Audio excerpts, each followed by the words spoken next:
The Wonderful Wizard of Oz by L. Frank Baum. Chapter 1, The Cyclone. Dorothy lived in the midst of the great Kansas prairies, with Uncle Henry, who was a farmer, and Aunt Em, who was the farmer's wife. Their house was small, for the lumber to build it had to be carried by wagon many miles. There were 4 walls, a floor, and a roof, which made one room, and this room contained a rusty-looking cook stove, a cupboard for the dishes, a table, 3 or 4 chairs, and the beds. Uncle Henry and Aunt Em had a big bed in one corner, and Dorothy a little bed in another corner. There was no garret at all, and no cellar except a small hole dug in the ground, called a cyclone cellar, where the family could go in case one of those great whirlwinds arose, mighty enough to crush any building in its path. It was reached by a trap door in the middle of the floor, from which a ladder led down into the small dark hole. When Dorothy stood in the doorway and looked around, she could see nothing but the great gray prairie on every side. Not a tree nor a house broke the broad sweep of flat country that reached to the edge of the sky in all directions. The sun had baked the plowed land into a gray mass, with little cracks running through it. Even the grass was not green, for the sun had burned the tops of the long blades until they were the same gray color to be seen everywhere. Once the house had been painted, but the sun blistered the paint and the rains washed it away, and now the house was as dull and gray as everything else. When Aunt Em came there to live, she was a young, pretty wife. The sun and wind had changed her, too. They had taken the sparkle from her eyes and left them a sober gray. They had taken the red from her cheeks and lips, and they were gray also. She was thin and gaunt and never smiled now. When Dorothy, who was an orphan, first came to her, Aunt Em had been so startled by the child's laughter that she would scream and press her hand upon her heart whenever Dorothy's merry voice reached her ears, and she still looked at the little girl with wonder that she could find anything to laugh at. Uncle Henry never laughed. He worked hard from morning till night and did not know what joy was. He was gray also, from his long beard to his rough boots, and he looked stern and solemn and rarely spoke. It was Toto that made Dorothy laugh and saved her from growing as gray as her other surroundings. Toto was not gray. He was a little black dog with long silky hair and small black eyes that twinkled merrily on either side of his funny wee nose. Toto played all day long, and Dorothy played with him, and loved him dearly. Today, however, they were not playing. Uncle Henry sat upon the doorstep and looked anxiously at the sky, which was even grayer than usual. Dorothy stood in the door, with Toto in her arms, and looked at the sky, too. Aunt Em was washing the dishes. From the far north they heard a low wail of the wind, and Uncle Henry and Dorothy could see where the long grass bowed in waves before the coming storm. There now came a sharp whistling in the air from the south, and as they turned their eyes that way, they saw ripples in the grass coming from that direction also. Suddenly Uncle Henry stood up. "There's a cyclone coming, Em," he called to his wife. "I'll go look after the stock." Then he ran toward the sheds where the cows and horses were kept. Aunt Em dropped her work and came to the door. One glance told her of the danger close at hand. "Quick, Dorothy!" she screamed. "Run for the cellar!" Toto jumped out of Dorothy's arms and hid under the bed, and the girl started to get him. Aunt Em, badly frightened, threw open the trap door in the floor and climbed down the ladder into the small dark hole. Dorothy caught Toto at last and started to follow her aunt. When she was halfway across the room, there came a great shriek from the wind, and the house shook so hard that she lost her footing and sat down suddenly upon the floor. Then a strange thing happened. The house whirled around 2 or 3 times and rose slowly through the air. Dorothy felt as if she were going up in a balloon. The north and south winds met where the house stood and made it the exact center of the cyclone. In the middle of a cyclone, the air is generally still, but the great pressure of the wind on every side of the house raised it up higher and higher until it was at the very top of the cyclone, and there it remained and was carried miles and miles away as easily as you could carry a feather. It was very dark, and the wind howled horribly around her, but Dorothy found she was riding quite easily. After the first few whirls around, and one other time when the house tipped badly, she felt as if she were being rocked gently like a baby in a cradle. Toto did not like it. He ran about the room, now here, now there, barking loudly, but Dorothy sat quite still on the floor and waited to see what would happen. Once Toto got too near the open trap door and fell in, and at first the little girl thought she had lost him, but soon she saw one of his ears sticking up through the hole, for the strong pressure of the air was keeping him up so that he could not fall. She crept to the hole, caught Toto by the ear, and dragged him into the room again, afterward closing the trap door so that no more accidents could happen. Hour after hour passed away, and slowly Dorothy got over her fright, but she felt quite lonely, and the wind shrieked so loudly all about her that she nearly became deaf. At first she had wondered if she would be dashed to pieces when the house fell again. But as the hours passed and nothing terrible happened, she stopped worrying and resolved to wait calmly and see what the future would bring. At last she crawled over the swaying floor to her bed and lay down upon it, and Toto followed and lay down beside her. In spite of the swaying of the house and the wailing of the wind, Dorothy soon closed her eyes and fell fast asleep. Chapter 2. The Council with the Munchkins. She was awakened by a shock, so sudden and severe that if Dorothy had not been lying on the soft bed, she might have been hurt. As it was, the jar made her catch her breath and wonder what had happened, and Toto put his cold little nose into her face and whined dismally. Dorothy sat up and noticed that the house was not moving, nor was it dark, for the bright sunshine came in at the window, flooding the little room. She sprang from her bed and with Toto at her heels ran and opened the door. The little girl gave a cry of amazement and looked about her, her eyes growing bigger and bigger at the wonderful sights she saw. The cyclone had set the house down very gently for a cyclone, in the midst of a country of marvelous beauty. There were lovely patches of greensward all about, with stately trees bearing rich and luscious fruits. Banks of gorgeous flowers were on every hand, and birds with rare and brilliant plumage sang and fluttered in the trees and bushes. A little way off was a small brook, rushing and sparkling along between green banks and murmuring in a voice very grateful to a little girl who had lived so long on the dry gray prairies. While she stood looking eagerly at the strange and beautiful sights, she noticed coming toward her a group of the queerest people she had ever seen. They were not as big as the grown folk she had always been used to, but neither were they very small. In fact, they seemed about as tall as Dorothy, who was a well-grown child for her age, although they were, so far as looks go, many years older. 3 were men and 1 a woman, and all were oddly dressed. They wore round hats that rose to a small point a foot above their heads, with little bells around the brims that tinkled sweetly as they moved. The hats of the men were blue, the little woman's hat was white, and she wore a white gown that hung in pleats from her shoulders. Over it were sprinkled little stars that glistened in the sun like diamonds. The men were dressed in blue, of the same shade as their hats, and wore well-polished boots with a deep roll of blue at the tops. The men, Dorothy thought, were about as old as Uncle Henry, for 2 of them had beards, but the little woman was doubtless much older. Her face was covered with wrinkles, her hair was nearly white, and she walked rather stiffly. When these people drew near the house where Dorothy was standing in the doorway, they paused and whispered among themselves, as if afraid to come farther. But the little old woman walked up to Dorothy, made a low bow, and said in a sweet voice, "You are welcome, most noble sorceress, to the land of the Munchkins. We are so grateful to you for having killed the wicked witch of the East and for setting our people free from bondage." Dorothy listened to this speech with wonder. What could the little woman possibly mean by calling her a sorceress, and saying she had killed the wicked witch of the East? Dorothy was an innocent, harmless little girl who had been carried by a cyclone many miles from home, and she had never killed anything in all her life. But the little woman evidently expected her to answer, so Dorothy said, with hesitation, "You are very kind, but there must be some mistake. I have not killed anything." "Your house did, anyway," replied the little old woman with a laugh, "and that is the same thing. See," she continued, pointing to the corner of the house, "there are her 2 feet, still sticking out from under a block of wood." Dorothy looked and gave a little cry of fright. There, indeed, just under the corner of the great beam the house rested on, 2 feet were sticking out, shod in silver shoes with pointed toes.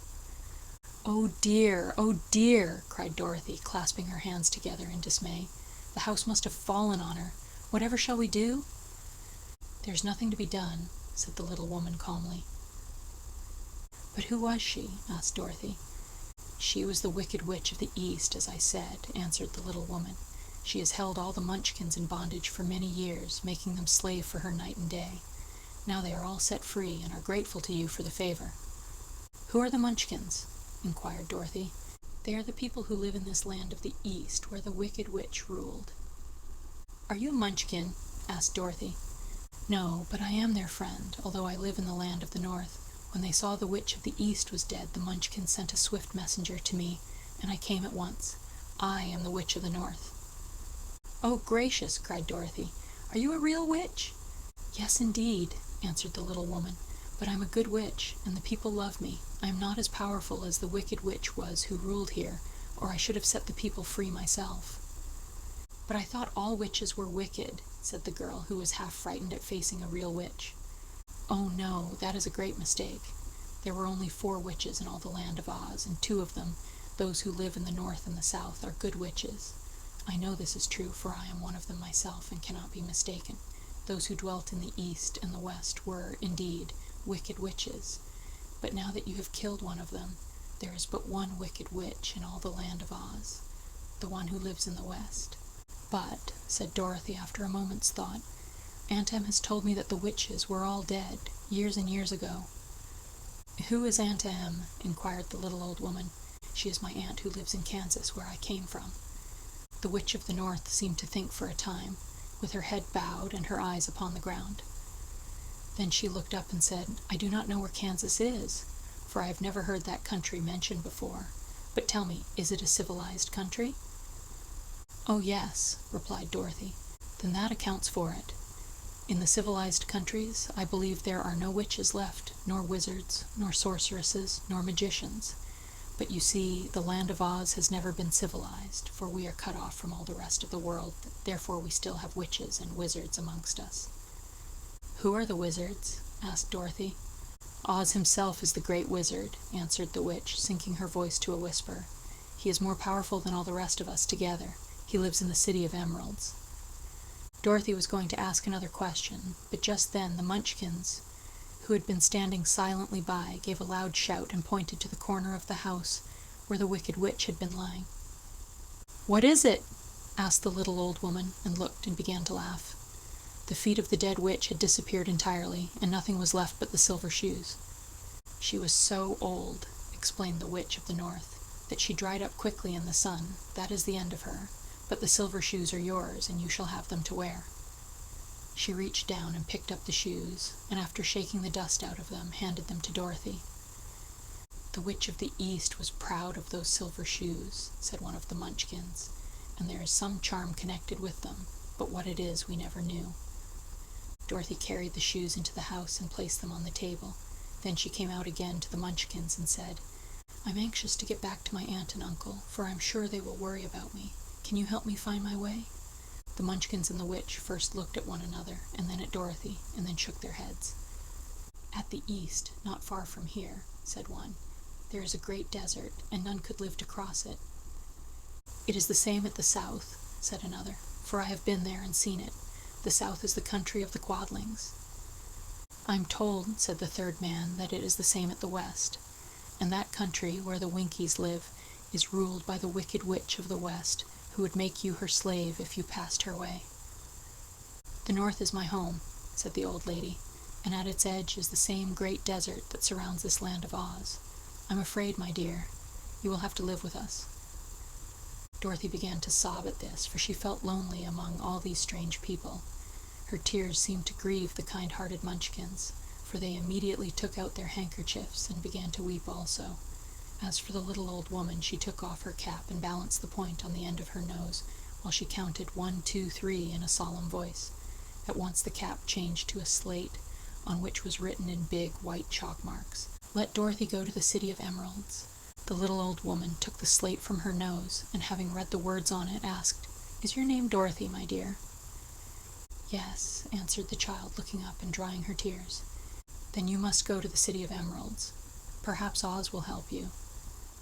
"Where is this city?" asked Dorothy. "It is exactly in the center of the country, and is ruled by Oz, the great wizard I told you of." "Is he a good man?" inquired the girl anxiously. "He is a good wizard. Whether he is a man or not I cannot tell, for I have never seen him." "How can I get there?" asked Dorothy. "You must walk. It is a long journey through a country that is sometimes pleasant and sometimes dark and terrible. However, I will use all the magic arts I know of to keep you from harm." "Won't you go with me?" pleaded the girl, who had begun to look upon the little old woman as her only friend. "No, I cannot do that," she replied, "but I will give you my kiss, and no one will dare injure a person who has been kissed by the witch of the north." She came close to Dorothy and kissed her gently on the forehead. Where her lips touched the girl, they left a round, shining mark, as Dorothy found out soon after. "The road to the City of Emeralds is paved with yellow brick," said the witch, "so you cannot miss it. When you get to Oz, do not be afraid of him, but tell your story and ask him to help you. Goodbye, my dear." The 3 Munchkins bowed low to her and wished her a pleasant journey, after which they walked away through the trees. The witch gave Dorothy a friendly little nod, whirled around on her left heel 3 times, and straightway disappeared, much to the surprise of little Toto, who barked after her loudly enough when she had gone, because he had been afraid even to growl while she stood by. But Dorothy, knowing her to be a witch, had expected her to disappear in just that way, and was not surprised in the least. Chapter 3. How Dorothy Saved the Scarecrow. When Dorothy was left alone, she began to feel hungry, so she went to the cupboard and cut herself some bread, which she spread with butter. She gave some to Toto, and taking a pail from the shelf, she carried it down to the little brook and filled it with clear, sparkling water. Toto ran over to the trees and began to bark at the bird sitting there. Dorothy went to get him, and saw such delicious fruit hanging from the branches that she gathered some of it, finding it just what she wanted to help out her breakfast. Then she went back to the house, and having helped herself and Toto to a good drink of the cool, clear water, she set about making ready for the journey to the City of Emeralds. Dorothy had only one other dress, but that happened to be clean and was hanging on a peg beside her bed. It was gingham, with checks of white and blue, and although the blue was somewhat faded with many washings, it was still a pretty frock. The girl washed herself carefully, dressed herself in the clean gingham, and tied her pink sunbonnet on her head. She took a little basket and filled it with bread from the cupboard, laying a white cloth over the top. Then she looked down at her feet and noticed how old and worn her shoes were. "They surely will never do for a long journey, Toto," she said, and Toto looked up into her face with his little black eyes, and wagged his tail to show he knew what she meant. At that moment Dorothy saw lying on the table the silver shoes that had belonged to the Witch of the East. "I wonder if they will fit me," she said to Toto. "They would be just the thing to take a long walk in, for they could not wear out." She took off her old leather shoes and tried on the silver ones, which fitted her as well as if they had been made for her. Finally she picked up her basket. "Come along, Toto," she said. "We will go to the Emerald City and ask the Great Oz how to get back to Kansas again." She closed the door, locked it, and put the key carefully in the pocket of her dress, and so, with Toto trotting along soberly behind her, she started on her journey. There were several roads nearby, but it did not take her long to find the one paved with yellow bricks. Within a short time she was walking briskly toward the Emerald City, her silver shoes tinkling merrily on the hard yellow roadbed. The sun shone bright and the birds sang sweetly, and Dorothy did not feel nearly so bad as you might think a little girl would, who had been suddenly whisked away from her own country and set down in the midst of a strange land. She was surprised, as she walked along, to see how pretty the country was about her. There were neat fences at the sides of the road, painted a dainty blue color, and beyond them were fields of grain and vegetables in abundance. Evidently the Munchkins were good farmers, and able to raise large crops. Once in a while she would pass a house, and the people came out to look at her and bow low as she went by, for everyone knew she had been the means of destroying the wicked witch and setting them free from bondage. The houses of the Munchkins were odd-looking dwellings, for each was round, with a big dome for a roof. All were painted blue, for in this country of the East, blue was the favorite color. Toward evening, when Dorothy was tired with her long walk and began to wonder where she should pass the night, she came to a house rather larger than the rest. On the green lawn before it, many men and women were dancing. 5 little fiddlers played as loudly as possible, and the people were laughing and singing, while a big table nearby was loaded with delicious fruits and nuts, pies and cakes, and many other good things to eat. The people greeted Dorothy kindly and invited her to supper and to pass the night with them, for this was the home of one of the richest Munchkins in the land, and his friends were gathered with him to celebrate their freedom from the bondage of the wicked witch. Dorothy ate a hearty supper and was waited upon by the rich Munchkin himself, whose name was Bok. Then she sat upon a settee and watched the people dance. When Bok saw her silver shoes, he said, "You must be a great sorceress." "Why?" asked the girl. "Because you wear silver shoes and have killed the wicked witch. Besides, you have white in your frock, and only witches and sorceresses wear white." "My dress is blue and white checked," said Dorothy, smoothing out the wrinkles in it. "It is kind of you to wear that," said Bok. "Blue is the color of the Munchkins, and white is the witch color, so we know you are a friendly witch." Dorothy did not know what to say to this, for all the people seemed to think her a witch, and she knew very well she was only an ordinary little girl who had come by the chance of a cyclone into a strange land. When she had tired, watching the dancing, Bach led her into the house, where he gave her a room with a pretty bed in it. The sheets were made of blue cloth, and Dorothy slept soundly in them till morning, with Toto curled up on the blue rug beside her. She ate a hearty breakfast, and watched a wee munchkin baby who played with Toto and pulled his tail, and crowed and laughed in a way that greatly amused Dorothy. Toto was a fine curiosity to all the people, for they had never seen a dog before. "How far is it to the Emerald City?" the girl asked. "I do not know," answered Bach gravely, "for I have never been there. It is better for people to keep away from Oz unless they have business with him. But it is a long way to the Emerald City, and it will take you many days. The country here is rich and pleasant, but you must pass through rough and dangerous places before you reach the end of your journey." This worried Dorothy a little, but she knew that only the great Oz could help her get to Kansas again, so she bravely resolved not to turn back. She bade her friends goodbye, and again started along the road of yellow brick. When she had gone several miles, she thought she would stop to rest, and so climbed to the top of the fence beside the road and sat down. There was a great cornfield beyond the fence, and not far away she saw a scarecrow placed high on a pole to keep the birds from the ripe corn. Dorothy leaned her chin upon her hand and gazed thoughtfully at the scarecrow. Its head was a small sack stuffed with straw, with eyes, nose, and mouth painted on it to represent a face. An old pointed blue hat that had belonged to some munchkin was perched on his head, and the rest of the figure was a blue suit of clothes, worn and faded, which had also been stuffed with straw. On the feet were some old boots with blue tops, such as every man wore in this country, and the figure was raised above the stalks of corn by means of the pole stuck up its back.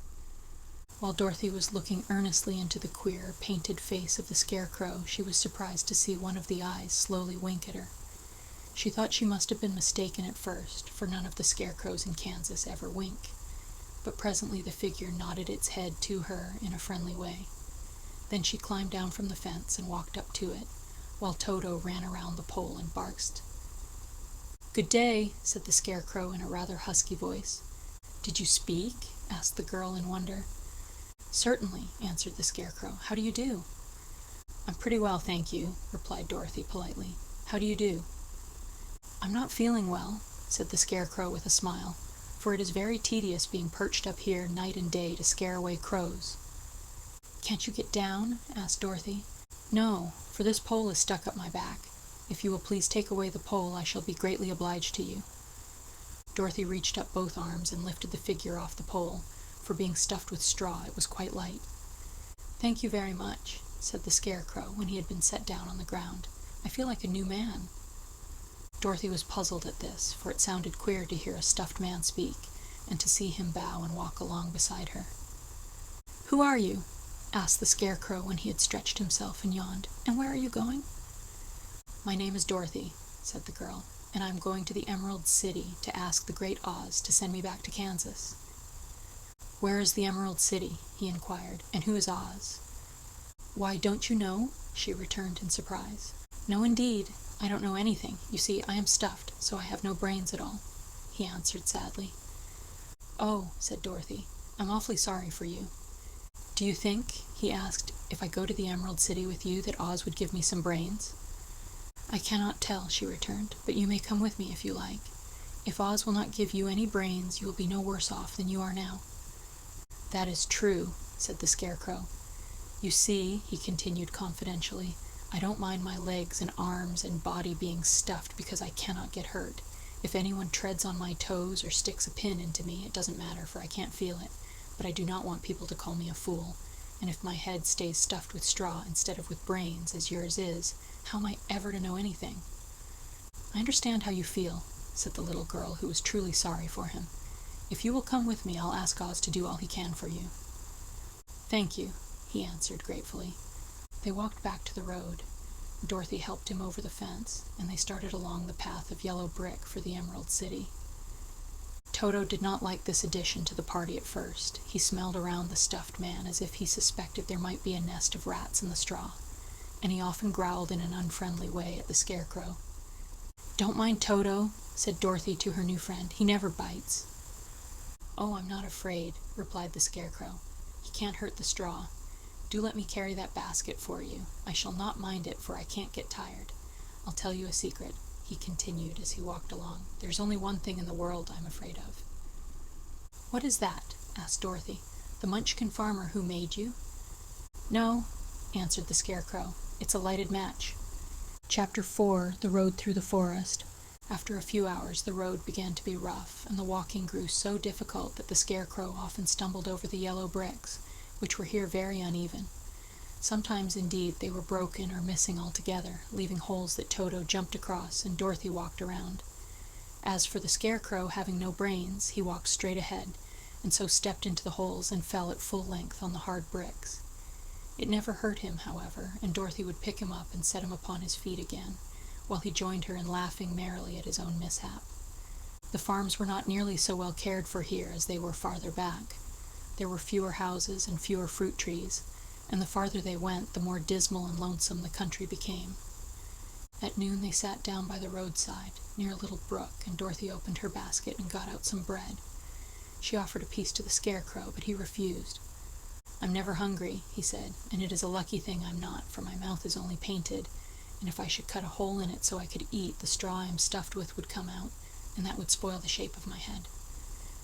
Dorothy saw at once that this was true, so she only nodded and went on eating her bread. "Tell me something about yourself and the country you came from," said the Scarecrow when she had finished her dinner. So she told him all about Kansas, and how gray everything was there, and how the cyclone had carried her to this queer land of Oz. The Scarecrow listened carefully and said, "I cannot understand why you should wish to leave this beautiful country and go back to the dry, gray place you call Kansas." "That is because you have no brains," answered the girl. "No matter how dreary and gray our homes are, we people of flesh and blood would rather live there than in any other country, be it ever so beautiful. There is no place like home." The Scarecrow sighed.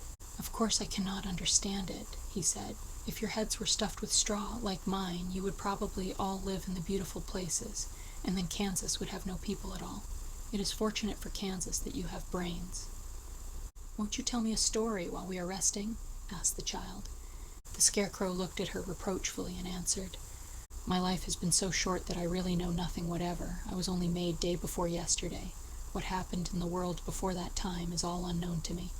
Luckily, when the farmer made my head, one of the first things he did was to paint my ears, so that I heard what was going on. There was another Munchkin with him, and the first thing I heard was the farmer saying, 'How do you like those ears?' 'They aren't straight,' answered the other. 'Never mind,' said the farmer. 'They are ears just the same,' which was true enough. 'Now I'll make the eyes,' said the farmer. So he painted my right eye, and as soon as it was finished I found myself looking at him, and at everything around me, with a great deal of curiosity, for this was my first glimpse of the world. 'That's a rather pretty eye,' remarked the Munchkin who was watching the farmer. 'Blue paint is just the color for eyes.' 'I think I'll make the other a little bigger,' said the farmer, and when the second eye was done I could see much better than before. Then he made my nose and my mouth. But I did not speak, because at that time I didn't know what a mouth was for. I had the fun of watching them make my body and my arms and legs, and when they fastened on my head at last, I felt very proud, for I thought I was just as good a man as anyone. 'This fellow will scare the crows fast enough,' said the farmer. 'He looks just like a man.' 'Why, he is a man,' said the other, and I quite agreed with him. The farmer carried me under his arm to the cornfield, and set me up on a tall stick, where you found me. He and his friend soon after walked away and left me alone. I did not like to be deserted this way, so I tried to walk after them, but my feet would not touch the ground, and I was forced to stay on that pole.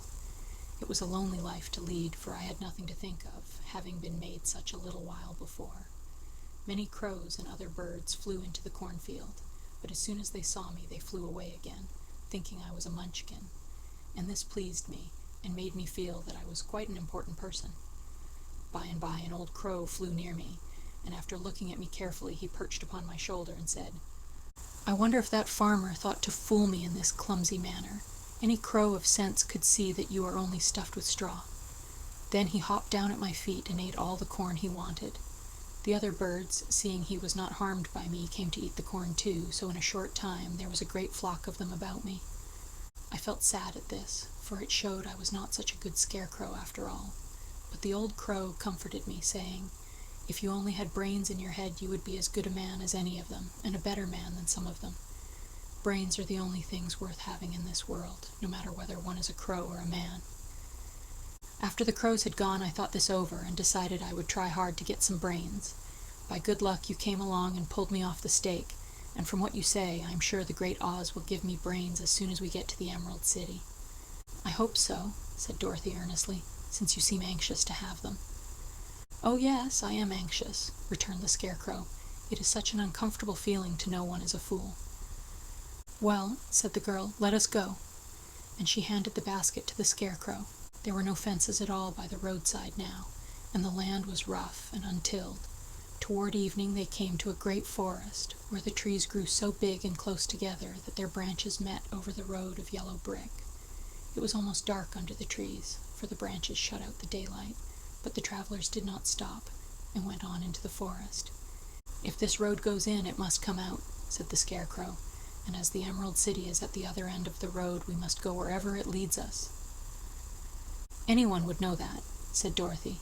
"Certainly, that is why I know it," returned the Scarecrow. "If it required brains to figure it out, I never should have said it." After an hour or so, the light faded away, and they found themselves stumbling along in the darkness. Dorothy could not see at all, but Toto could, for some dogs see very well in the dark, and the Scarecrow declared he could see as well as by day, so she took hold of his arm and managed to get along fairly well. "If you see any house or any place where we can pass the night," she said, "you must tell me, for it is very uncomfortable walking in the dark." Soon after the Scarecrow stopped. "I see a little cottage at the right of us," he said, "built of logs and branches. Shall we go there?" "Yes, indeed," answered the child. "I'm all tired out." So the Scarecrow led her through the trees until they reached the cottage, and Dorothy entered and found a bed of dried leaves in one corner. She lay down at once, and with Toto beside her soon fell into a sound sleep. The Scarecrow, who was never tired, stood up in another corner and waited patiently until morning came. Chapter 5. The Rescue of the Tin Woodman. When Dorothy awoke, the sun was shining through the trees, and Toto had long been out chasing birds around him and squirrels. She sat up and looked around her. There was the Scarecrow, still standing patiently in his corner, waiting for her. "We must go and search for water," she said to him. "Why do you want water?" he asked. "To wash my face clean after the dust of the road, and to drink, so the dry bread will not stick in my throat." "It must be inconvenient to be made of flesh," said the Scarecrow thoughtfully, "for you must sleep and eat and drink. However, you have brains, and it is worth a lot of bother to be able to think properly."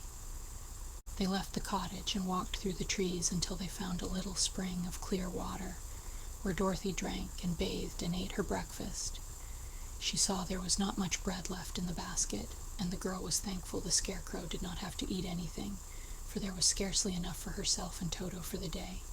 When she had finished her meal and was about to go back to the road of yellow brick, she was startled to hear a deep groan nearby. "What was that?" she asked timidly. "I cannot imagine," replied the Scarecrow, "but we can go and see." Just then another groan reached their ears, and the sound seemed to come from behind them. They turned and walked through the forest a few steps when Dorothy discovered something shining in a ray of sunshine that fell between the trees. She ran to the place and then stopped short with a little cry of surprise. One of the big trees had been partly chopped through, and standing beside it, with an uplifted axe in his hands, was a man made entirely of tin. His head and arms and legs were jointed upon his body, but he stood perfectly motionless, as if he could not stir at all. Dorothy looked at him in amazement, and so did the Scarecrow, while Toto barked sharply and made a snap at the tin legs, which hurt his teeth. "Did you groan?" asked Dorothy. "Yes," answered the Tin Man, "I did. I've been groaning for more than a year, and no one has ever heard me before or come to help me." "What can I do for you?" she inquired softly, for she was moved by the sad voice in which the man spoke. "Get an oil can and oil my joints," he answered. "They are rusted so badly that I cannot move them at all. If I'm well oiled, I shall soon be all right again. You will find an oil can on a shelf in my cottage." Dorothy at once ran back to the cottage and found the oil can, and then she returned and asked anxiously, "Where are your joints?" "Oil my neck first," replied the Tin Woodman.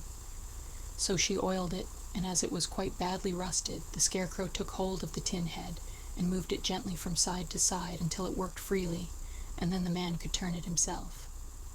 "Now oil the joints in my arms," he said, and Dorothy oiled them, and the Scarecrow bent them carefully until they were quite free from rust and as good as new.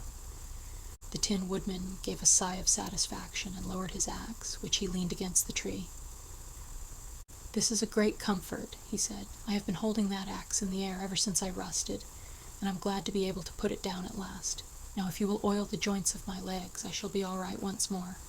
So they oiled his legs until he could move them freely, and he thanked them again and again for his release, for he seemed a very polite creature, and very grateful. "I might have stood there always if you had not come along," he said, "so you have certainly saved my life. How did you happen to be here?" "We are on our way to the Emerald City to see the Great Oz," she answered, "and we stopped at your cottage to pass the night." "Why do you wish to see Oz?" he asked. "I want him to send me back to Kansas, and the Scarecrow wants him to put a few brains into his head," she replied. The Tin Woodman appeared to think deeply for a moment. Then he said, "Do you suppose Oz could give me a heart?"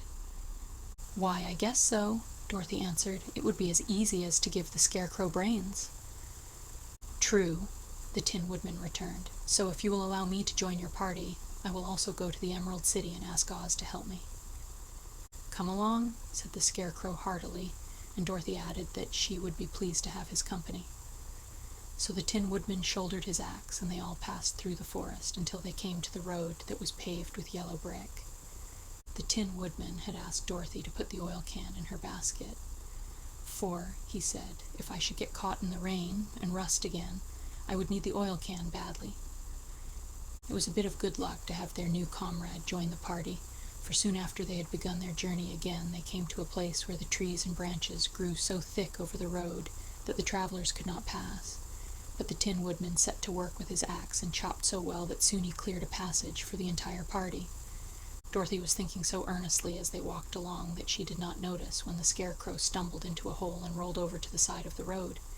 Indeed, he was obliged to call to her to help him up again. "Why didn't you walk around the hole?" asked the Tin Woodman. "I don't know enough," replied the Scarecrow cheerfully. "My head is stuffed with straw, you know, and that is why I am going to Oz to ask him for some brains." "Oh, I see," said the Tin Woodman, "but after all, brains are not the best things in the world." "Have you any?" inquired the Scarecrow.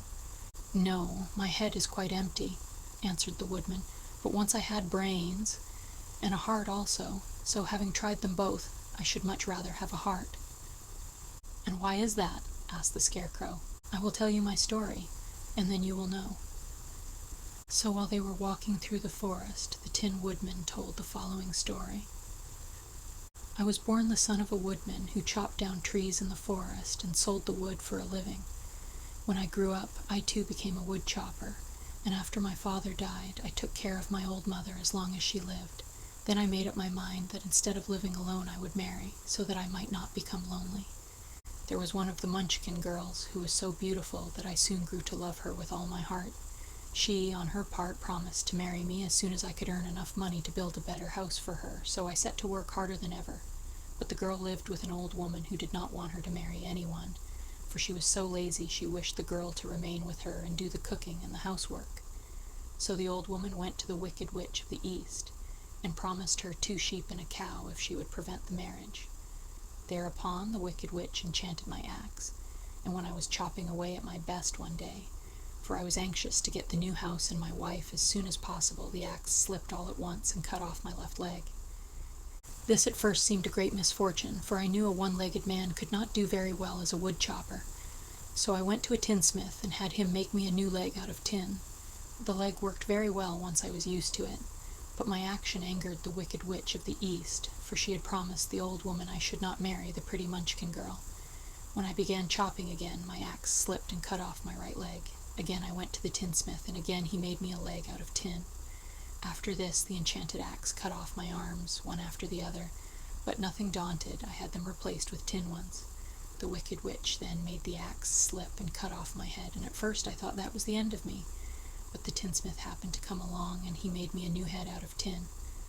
I thought I had beaten the Wicked Witch then, and I worked harder than ever, but I little knew how cruel my enemy could be.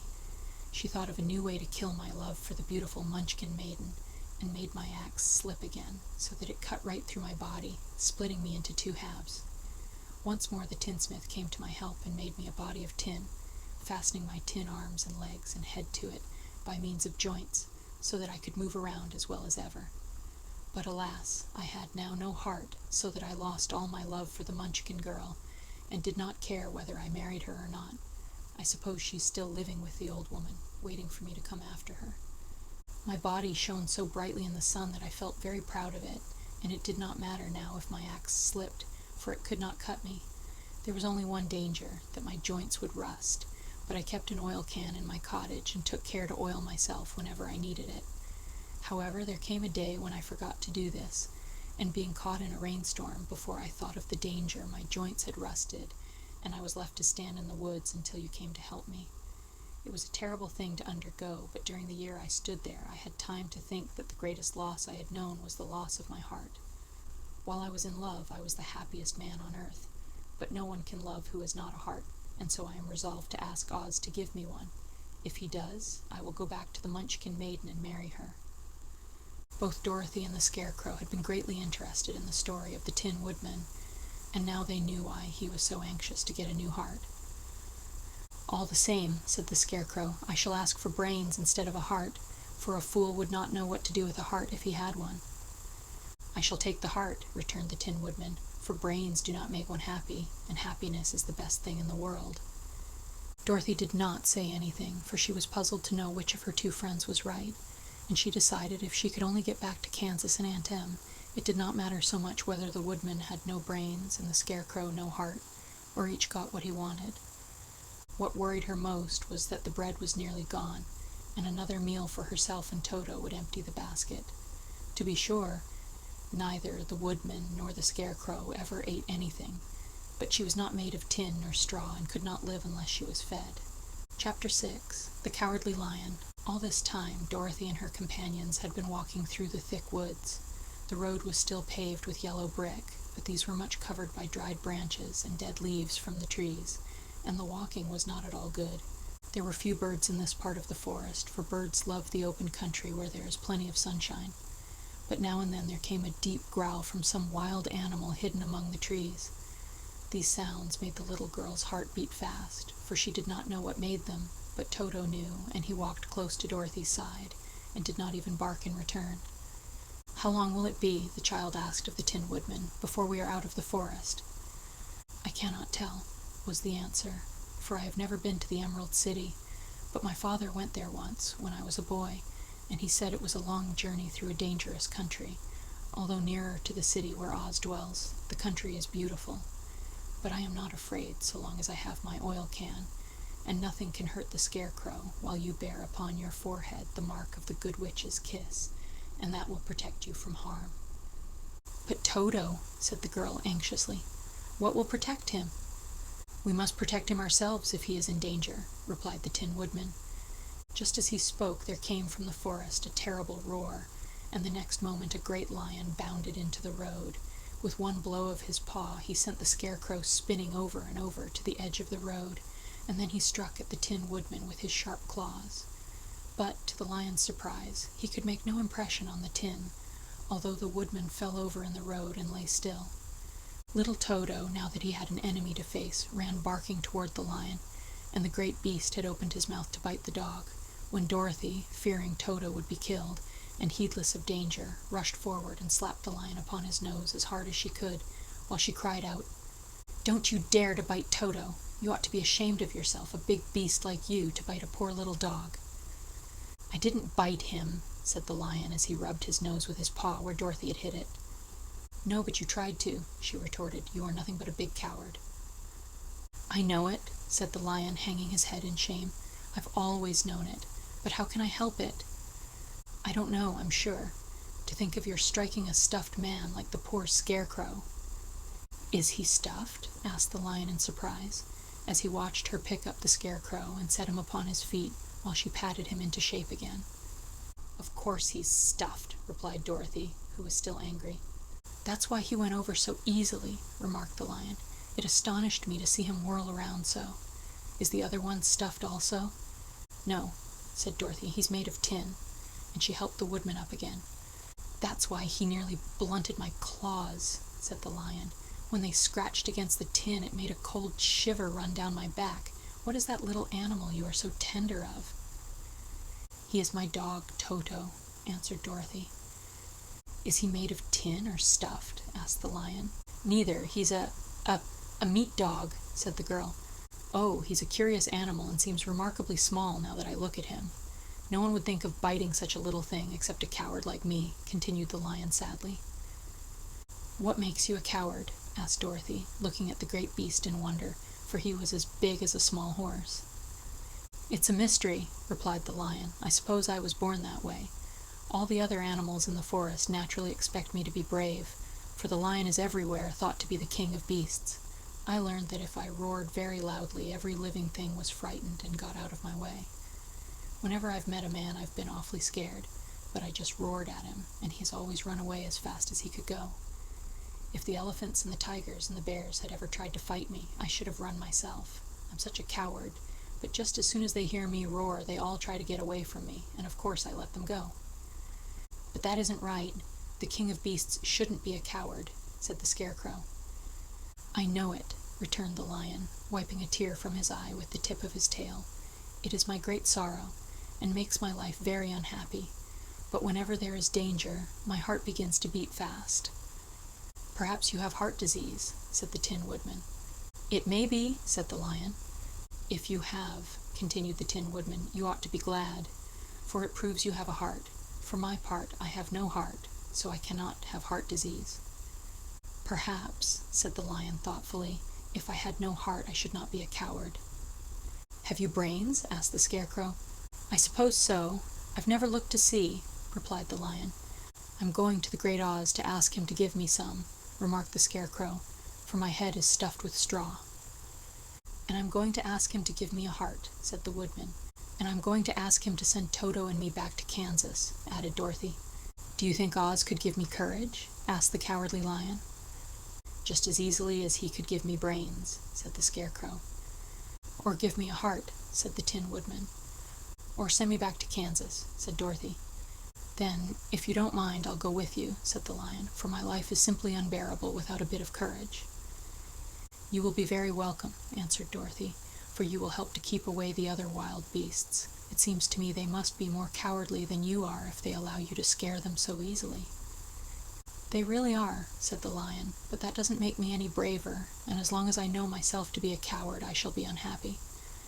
So once more the little company set off upon the journey, the lion walking with stately strides at Dorothy's side. Toto did not approve of this new comrade at first, for he could not forget how nearly he had been crushed between the lion's great jaws. But after a time he became more at ease, and presently Toto and the Cowardly Lion had grown to be good friends. During the rest of that day there was no other adventure to mar the peace of their journey.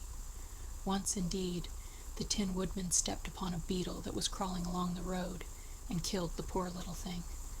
This made the Tin Woodman very unhappy, for he was always careful not to hurt any living creature, and as he walked along he wept several tears of sorrow and regret. These tears ran slowly down his face and over the hinges of his jaw, and there they rested. When Dorothy presently asked him a question, the Tin Woodman could not open his mouth, for his jaws were tightly rusted together. He became greatly frightened at this, and made many motions to Dorothy to relieve him, but she could not understand. The lion was also puzzled to know what was wrong, but the Scarecrow seized the oil can from Dorothy's basket and oiled the woodman's jaws, so that after a few moments he could talk as well as before. "This will serve me a lesson," said he, "to look where I step, for if I should kill another bug or beetle I should surely cry again, and crying rusts my jaws so that I cannot speak." Thereafter he walked very carefully, with his eyes on the road, and when he saw a tiny ant toiling by he would step over it, so as not to harm it. The Tin Woodman knew very well he had no heart, and therefore he took great care never to be cruel or unkind to anything. "You people with hearts," he said, "have something to guide you, and need never do wrong, but I have no heart, and so I must be very careful. When Oz gives me a heart, of course I needn't mind so much." Chapter 7. The Journey to the Great Oz. They were obliged to camp out that night under a large tree in the forest, for there were no houses near. The tree made a good, thick covering to protect them from the dew, and the Tin Woodman chopped a great pile of wood with his axe, and Dorothy built a splendid fire that warmed her and made her feel less lonely. She and Toto ate the last of their bread, and now she did not know what they would do for breakfast. "If you wish," said the lion, "I will go into the forest and kill a deer for you. You can roast it by the fire, since your tastes are so peculiar that you prefer cooked food, and then you will have a very good breakfast." "Don't, please don't," begged the Tin Woodman. "I should certainly weep if you killed a poor deer, and then my jaws would rust again." But the lion went away into the forest and found his own supper, and no one ever knew what it was, for he didn't mention it. And the Scarecrow found a tree full of nuts and filled Dorothy's basket with them, so that she would not be hungry for a long time. She thought this was very kind and thoughtful of the Scarecrow, but she laughed heartily at the awkward way in which the poor creature picked up the nuts. His padded hands were so clumsy and the nuts were so small that he dropped almost as many as he put in the basket. But the Scarecrow did not mind how long it took him to fill the basket, for it enabled him to keep away from the fire, as he feared a spark might get into his straw and burn him up. So he kept a good distance away from the flames, and only came near to cover Dorothy with dry leaves when she lay down to sleep. These kept her very snug and warm, and she slept soundly until morning. When it was daylight, the girl bathed her face in a little rippling brook, and soon after they all started toward the Emerald City. This was to be an eventful day for the travelers. They had hardly been walking an hour when they saw before them a great ditch that crossed the road and divided the forest as far as they could see on either side. It was a very wide ditch, and when they crept up to the edge and looked into it, they could see it was also very deep, and there were many big, jagged rocks at the bottom. The sides were so steep that none of them could climb down, and for a moment it seemed that their journey must end. "What shall we do?" asked Dorothy despairingly. "I haven't the faintest idea," said the Tin Woodman, and the lion shook his shaggy mane and looked thoughtful. But the Scarecrow said, "We cannot fly, that is certain. Neither can we climb down into this great ditch. Therefore, if we cannot jump over it, we must stop where we are." "I think I could jump over it," said the Cowardly Lion after measuring the distance carefully in his mind. "Then we are all right," answered the Scarecrow, "for you can carry us all over on your back, one at a time." "Well, I'll try it," said the lion. "Who will go first?" "I will," declared the Scarecrow, "for if you found that you could not jump over the gulf, Dorothy would be killed, or the Tin Woodman badly dented on the rocks below. But if I am on your back, it will not matter so much, for the fall would not hurt me at all." "I'm terribly afraid of falling myself," said the Cowardly Lion, "but I suppose there is nothing to do but try it, so get on my back and we will make the attempt." The Scarecrow sat upon the lion's back, and the big beast walked to the edge of the gulf and crouched down. "Why don't you run and jump?" asked the Scarecrow. "Because that isn't the way we lions do these things," he replied. Then, giving a great spring, he shot through the air and landed safely on the other side. They were all greatly pleased to see how easily he did it, and after the Scarecrow had got down from his back, the lion sprang across the ditch again. Dorothy thought she would go next, so she took Toto in her arms and climbed on the lion's back, holding tightly to his mane with one hand. The next moment it seemed as if she were flying through the air, and then, before she had time to think about it, she was safe on the other side. The lion went back a third time and got the Tin Woodman, and then they all sat down for a few moments to give the beast a chance to rest, for his great leaps had made his breath short, and he panted like a big dog that has been running too long. They found the forest very thick on this side, and it looked dark and gloomy. After the lion had rested, they started along the road of yellow brick, silently wondering, each in his own mind, if ever they would come to the end of the woods and reach the bright sunshine again. To add to their discomfort, they soon heard strange noises in the depths of the forest, and the lion whispered to them that it was in this part of the country that the Kalidas lived. "What are the Kalidas?" asked the girl. "They are monstrous beasts with bodies like bears and heads like tigers," replied the lion, "and with claws so long and sharp that they could tear me in two as easily as I could kill Toto. I'm terribly afraid of the Kalidas." "I'm not surprised that you are," returned Dorothy. "They must be dreadful beasts." The lion was about to reply when suddenly they came to another gulf across the road, but this one was so broad and deep that the lion knew at once he could not leap across it. So they sat down to consider what they should do, and after serious thought, the Scarecrow said, Here's a great tree, standing close to the ditch. If the Tin Woodman can chop it down so that it will fall to the other side, we can walk across it easily." "That is a first-rate idea," said the Lion. "One would almost suspect you had brains in your head instead of straw." The Woodman set to work at once, and so sharp was his axe that the tree was soon chopped nearly through. Then the Lion put his strong front legs against the tree and pushed with all his might, and slowly the big tree tipped and fell with a crash across the ditch, with its top branches on the other side. They had just started to cross this queer bridge when a sharp growl made them all look up, and to their horror they saw running toward them two great beasts with bodies like bears and heads like tigers. "They are the Kalidas," said the Cowardly Lion, beginning to tremble. "Quick!" cried the Scarecrow. "Let us cross over." So Dorothy went first, holding Toto in her arms. The Tin Woodman followed, and the Scarecrow came next. The Lion, although he was certainly afraid, turned to face the Kalidas, and then he gave so loud and terrible a roar that Dorothy screamed and the Scarecrow fell over backward, while even the fierce beasts stopped short and looked at him in surprise. But seeing they were bigger than the Lion, and remembering that there were two of them and only one of him, the Kalidas again rushed forward, and the Lion crossed over the tree and turned to see what they would do next. Without stopping an instant, the fierce beasts also began to cross the tree, and the Lion said to Dorothy, "We are lost, for they will surely tear us to pieces with their sharp claws, but stand close behind me, and I will fight them as long as I am alive." "Wait a minute," called the Scarecrow. He had been thinking what was best to be done, and now he asked the Woodman to chop away the end of the tree that rested on their side of the ditch. The Tin Woodman began to use his axe at once, and just as the two Kalidas were nearly across, the tree fell with a crash into the gulf, carrying the ugly, snarling brutes with it, and both were dashed to pieces on the sharp rocks at the bottom. "Well," said the Cowardly Lion, drawing a long breath of relief, "I see we are going to live a little while longer, and I'm glad of it, for it must be a very uncomfortable thing not to be alive. Those creatures frightened me so badly that my heart is beating yet." "Ah," said the Tin Woodman sadly, "I wish I had a heart to beat."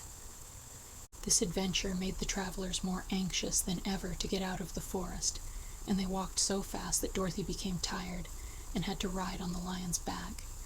To their great joy, the trees became thinner the farther they advanced, and in the afternoon they suddenly came upon a broad river flowing swiftly just before them. On the other side of the water they could see the road of yellow brick running through a beautiful country with green meadows dotted with bright flowers, and all the road bordered with trees hanging full of delicious fruits. They were greatly pleased to see this delightful country before them. "How shall we cross the river?" asked Dorothy. "That is easily done," replied the Scarecrow. "The Tin Woodman must build us a raft so we can float to the other side." So the Woodman took his axe and began to chop down small trees to make a raft, and while he was busy at this, the Scarecrow found on the river bank a tree full of fine fruit. This pleased Dorothy, who had eaten nothing but nuts all day, and she made a hearty meal of the ripe fruit. But it takes time to make a raft, even when one is as industrious and untiring as the Tin Woodman, and when night came the work was not done, so they found a cozy place under the trees where they slept well until the morning, and Dorothy dreamed of the Emerald City and of the good Wizard Oz, who would soon send her back to her own home again. Chapter 8, The Deadly Poppy Field. Our little party of travelers awakened the next morning refreshed and full of hope, and Dorothy breakfasted like a princess off peaches and plums from the trees beside the river. Behind them was the dark forest they had passed safely through, although they had suffered many discouragements, but before them was a lovely, sunny country that seemed to beckon them on to the Emerald City. To be sure, the broad river now cut them off from this beautiful land, but the raft was nearly done, and after the Tin Woodman had cut a few more logs and fastened them together with wooden pins, they were ready to start. Dorothy sat down in the middle of the raft and held Toto in her arms. When the Cowardly Lion stepped upon the raft, it tipped badly, for he was big and heavy, but the Scarecrow and the Tin Woodman stood upon the other end to steady it, and they had long poles in their hands to push the raft through the water. They got along quite well at first, but when they reached the middle of the river, the swift current swept the raft downstream, farther and farther away from the road of yellow brick, and the water grew so deep that the long poles would not touch the bottom. "This is bad," said the Tin Woodman, "for if we cannot get to the land, we shall be carried into the country of the Wicked Witch of the West, and she will enchant us and make us her slaves." "And then I should get no brains," said the Scarecrow. "And I should get no courage," said the Cowardly Lion. "And I should get no heart," said the Tin Woodman. "And I should never get back to Kansas," said Dorothy. "We must certainly get to the Emerald City if we can," the Scarecrow continued, and he pushed so hard on his long pole that it stuck fast in the mud at the bottom of the river. Then, before he could pull it out again or let go, the raft was swept away and the poor Scarecrow was left clinging to the pole in the middle of the river. "Goodbye," he called after them, and they were very sorry to leave him. Indeed, the Tin Woodman began to cry, but fortunately remembered that he might rust, and so dried his tears on Dorothy's apron. Of course, this was a bad thing for the Scarecrow. "I'm now worse off than when I first met Dorothy," he thought. "Then I was stuck on a pole in a cornfield, where I could make-believe scare the crows, at any rate. But surely there is no use for a Scarecrow stuck on a pole in the middle of a river. I'm afraid I shall never have any brains, after all." Down the stream the raft floated, and the poor Scarecrow was left far behind. Then the Lion said, "Something must be done to save us. I think I can swim to the shore and pull the raft after me, if you will only hold fast to the tip of my tail." So he sprang into the water, and the Tin Woodman caught fast hold of his tail. Then the Lion began to swim with all his might toward the shore. It was hard work, although he was so big, but by and by they were drawn out of the current, and then Dorothy took the Tin Woodman's long pole and helped push the raft to the land. They were all tired out when they reached the shore at last and stepped off upon the pretty green grass, and they also knew that the stream had carried them a long way past the road of yellow brick that led to the Emerald City. "What shall we do now?" asked the Tin Woodman, as the Lion lay down on the grass to let the sun dry him. "We must get back to the road, in some way," said Dorothy. "The best plan will be to walk along the river bank until we come to the road again," remarked the Lion. So, when they were rested, Dorothy picked up her basket, and they started along the grassy bank to the road from which the river had carried them. It was a lovely country, with plenty of flowers and fruit trees and sunshine to cheer them, and had they not felt so sorry for the poor Scarecrow, they could have been very happy. They walked along as fast as they could, Dorothy only stopping once to pick a beautiful flower, and after a time the Tin Woodman cried out, "Look!" Then they all looked at the river and saw the Scarecrow perched upon his pole in the middle of the water, looking very lonely and sad. "What can we do to save him?" asked Dorothy. The Lion and the Woodman both shook their heads, for they did not know, so they sat down upon the bank and gazed wistfully at the Scarecrow until a stork flew by, who, upon seeing them, stopped to rest at the water's edge. "Who are you and where are you going?" asked the stork. "I am Dorothy," answered the girl, "and these are my friends, the Tin Woodman and the Cowardly Lion, and we are going to the Emerald City." "This isn't the road," said the stork as she twisted her long neck and looked sharply at the queer party.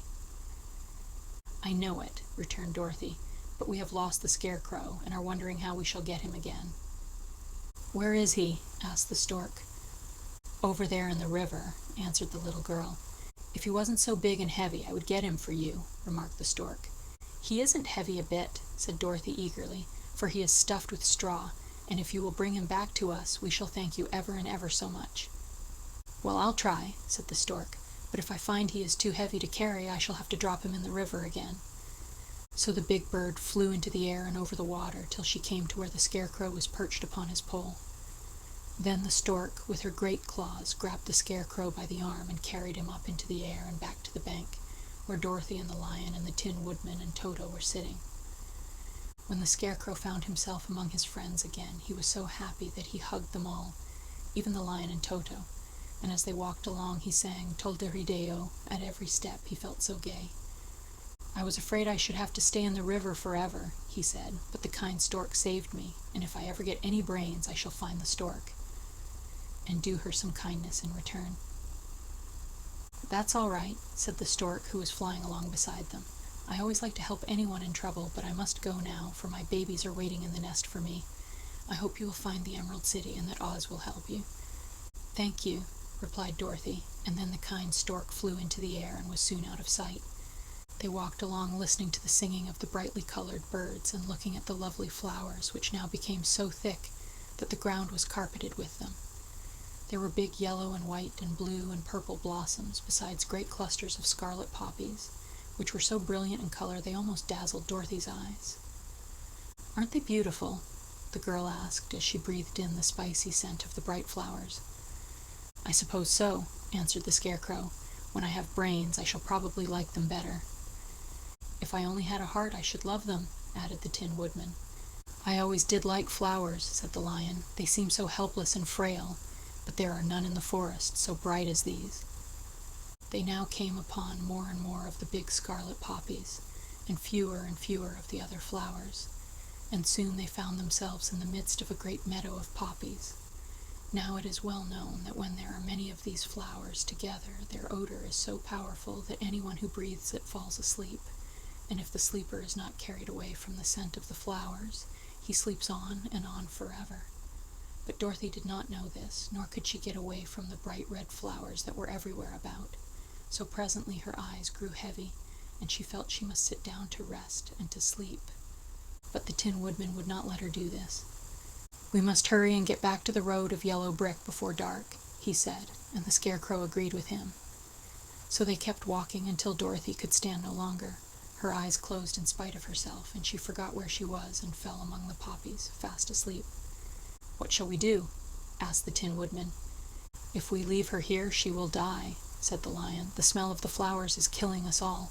I myself can scarcely keep my eyes open, and the dog is asleep already." It was true.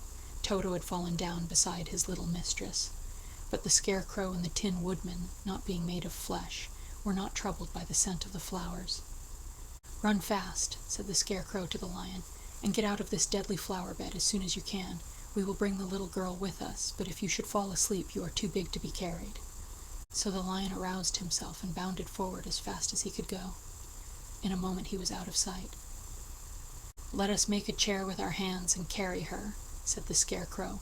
So they picked up Toto and put the dog in Dorothy's lap, and then they made a chair with their hands for the seat and their arms for the arms, and carried the sleeping girl between them through the flowers.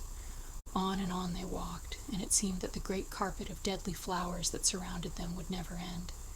They followed the bend of the river, and at last came upon their friend, the Lion, lying fast asleep among the poppies. The flowers had been too strong for the huge beast, and he had given up at last, and fallen only a short distance from the end of the poppy bed, where the sweet grass spread in beautiful green fields before them. "We can do nothing for him," said the Tin Woodman sadly, "for he is much too heavy to lift. We must leave him here to sleep on forever, and perhaps he will dream that he has found courage at last." "I'm sorry," said the Scarecrow. "The Lion was a very good comrade for one so cowardly, but let us go on."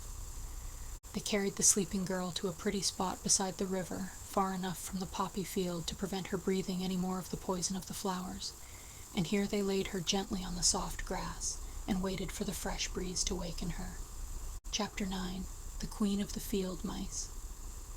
"We cannot be far from the road of yellow brick now," remarked the Scarecrow as he stood beside the girl, "for we have come nearly as far as the river carried us away." The Tin Woodman was about to reply when he heard a low growl, and turning his head, which worked beautifully on hinges, he saw a strange beast come bounding over the grass toward them. It was, indeed, a great yellow wildcat, and the Woodman thought it must be chasing something, for its ears were lying close to its head, and its mouth was wide open, showing 2 rows of ugly teeth, while its red eyes glowed like balls of fire. As it came nearer, the Tin Woodman saw that running before the beast was a little gray field mouse, and although he had no heart, he knew it was wrong for the wildcat to try to kill such a pretty, harmless creature. So the Woodman raised his axe, and as the wildcat ran by, he gave it a quick blow that cut the beast's head clean off from its body, and it rolled over at his feet in 2 pieces. The field mouse, now that it was freed from its enemy, stopped short, and coming slowly up to the Woodman, it said, in a squeaky little voice, "Oh, thank you. Thank you ever so much for saving my life." "Don't speak of it, I beg of you," replied the Woodman. "I have no heart, you know, so I'm careful to help all those who may need a friend, even if it happens to be only a mouse." "Only a mouse!" cried the little animal indignantly. "Why, I am a queen, the queen of all the field mice." "Oh, indeed," said the Woodman, making a bow. "Therefore you have done a great deed, as well as a brave one, in saving my life," added the queen. At that moment several mice were seen running up as fast as their little legs could carry them, and when they saw their queen they exclaimed, "Oh, your Majesty, we thought you would be killed. How did you manage to escape the great wildcat?" They all bowed so low to the little queen that they almost stood upon their heads. "This funny tin man," she answered, "killed the wildcat and saved my life. so hereafter you must all serve him, and obey his slightest wish." "We will," cried all the mice in a shrill chorus, and then they scampered in all directions, for Toto had awakened from his sleep, and seeing all these mice around him, he gave one bark of delight and jumped right into the middle of the group. Toto had always loved to chase mice when he lived in Kansas, and he saw no harm in it. But the Tin Woodman caught the dog in his arms and held him tight while he called to the mice, "Come back, come back, Toto shall not hurt you." At this, the Queen of the Mice stuck her head out from underneath a clump of grass and asked, in a timid voice, "Are you sure he will not bite us?" "I will not let him," said the Woodman, "so do not be afraid." One by one the mice came creeping back, and Toto did not bark again, although he tried to get out of the Woodman's arms, and would have bitten him had he not known very well he was made of tin. Finally, one of the biggest mice spoke. "Is there anything we can do," it asked, "to repay you for saving the life of our queen?" "Nothing that I know of," answered the Woodman, but the Scarecrow, who had been trying to think, but could not because his head was stuffed with straw, said quickly, "Oh yes, you can save our friend, the Cowardly Lion, who is asleep in the poppy bed." "A lion?" cried the little queen. "Why, he would eat us all up." "Oh no," declared the Scarecrow, "this lion is a coward." "Really?" asked the mouse. "He says so himself," answered the Scarecrow, "and he would never hurt anyone who is our friend. If you will help us to save him, I promise that he shall treat you all with kindness." "Very well," said the Queen, "we trust you, but what shall we do?" "Are there many of these mice which call you queen and are willing to obey you?" "Oh yes, there are thousands," she replied. "Then send for them all to come here as soon as possible, and let each one bring a long piece of string." The Queen turned to the mice that attended her and told them to go at once and get all her people. As soon as they heard her orders, they ran away in every direction as fast as possible. "Now," said the Scarecrow to the Tin Woodman, "you must go to those trees by the riverside and make a truck that will carry the lion." So the Woodman went at once to the trees and began to work, and he soon made a truck out of the limbs of trees, from which he chopped away all the leaves and branches. He fastened it together with wooden pegs and made the 4 wheels out of short pieces of a big tree trunk. So fast and so well did he work that by the time the mice began to arrive, the truck was all ready for them. They came from all directions, and there were thousands of them, big mice and little mice and middle-sized mice, and each one brought a piece of string in his mouth. It was about this time that Dorothy woke from her long sleep and opened her eyes. She was greatly astonished to find herself lying upon the grass, with thousands of mice standing around and looking at her timidly. But the Scarecrow told her about everything, and turning to the dignified little mouse, he said, "Permit me to introduce to you Her Majesty, the Queen." Dorothy nodded gravely, and the Queen made a curtsy, after which she became quite friendly with the little girl. The Scarecrow and the Woodman now began to fasten the mice to the truck, using the strings they had brought. One end of a string was tied around the neck of each mouse and the other end to the truck. Of course, the truck was 1,000 times bigger than any of the mice who were to draw it, but when all the mice had been harnessed, they were able to pull it quite easily. Even the Scarecrow and the Tin Woodman could sit on it, and were drawn swiftly by their queer little horses to the place where the lion lay asleep. After a great deal of hard work, for the lion was heavy, they managed to get him up on the truck. Then the Queen hurriedly gave her people the order to start, for she feared if the mice stayed among the poppies too long they also would fall asleep. At first the little creatures, many though they were, could hardly stir the heavily loaded truck, but the Woodman and the Scarecrow both pushed from behind, and they got along better. Soon they rolled the lion out of the poppy bed to the green fields, where he could breathe the sweet fresh air again, instead of the poisonous scent of the flowers. Dorothy came to meet them and thanked the little mice warmly for saving her companion from death. She had grown so fond of the big lion she was glad he had been rescued. Then the mice were unharnessed from the truck and scampered away through the grass to their homes. The Queen of the Mice was the last to leave. "If ever you need us again," she said, "come out into the field and call, and we shall hear you and come to your assistance. Goodbye." "Goodbye," they all answered, and away the Queen ran, while Dorothy held Toto tightly lest he should run after her and frighten her. After this they sat down beside the lion until he should awaken, and the Scarecrow brought Dorothy some fruit from a tree nearby, which she ate for her dinner. Chapter 10. The Guardian of the Gate. It was some time before the Cowardly Lion awakened, for he had lain among the poppies a long while, breathing in their deadly fragrance. But when he did open his eyes and roll off the truck, he was very glad to find himself still alive. "I ran as fast as I could," he said, sitting down and yawning, "but the flowers were too strong for me. How did you get me out?" Then they told him of the field mice, and how they had generously saved him from death, and the Cowardly Lion laughed and said, "I have always thought myself very big and terrible, yet such little things as flowers came near to killing me, and such small animals as mice have saved my life. How strange it all is. But comrades, what shall we do now?" "We must journey on until we find the road of yellow brick again," said Dorothy, "and then we can keep on to the Emerald City." So the lion being fully refreshed and feeling quite himself again, they all started upon the journey, greatly enjoying the walk through the soft, fresh grass, and it was not long before they reached the road of yellow brick and turned again toward the Emerald City where the Great Oz dwelt. The road was smooth and well paved now, and the country about was beautiful, so that the travelers rejoiced in leaving the forest far behind, and with it the many dangers they had met in its gloomy shades. Once more they could see fences built beside the road, but these were painted green, and when they came to a small house, in which a farmer evidently lived, that also was painted green, they passed by several of these houses during the afternoon, and sometimes people came to the doors and looked at them as if they would like to ask questions. But no one came near them nor spoke to them because of the great lion, of which they were very much afraid. The people were all dressed in clothing of a lovely emerald green color and wore peaked hats like those of the Munchkins. "This must be the land of Oz," said Dorothy, "and we are surely getting near the Emerald City." "Yes," answered the Scarecrow, "everything is green here, while in the country of the Munchkins blue was the favorite color. But the people do not seem to be as friendly as the Munchkins, and I'm afraid we shall be unable to find a place to pass the night." "I should like something to eat besides fruit," said the girl, "and I'm sure Toto is nearly starved. Let us stop at the next house and talk to the people." So when they came to a good-sized farmhouse, Dorothy walked boldly up to the door and knocked. A woman opened it just far enough to look out and said, "What do you want, child, and why is that great lion with you?" "We wish to pass the night with you, if you will allow us," answered Dorothy, "and the lion is my friend and comrade, and would not hurt you for the world." "Is he tame?" asked the woman, opening the door a little wider.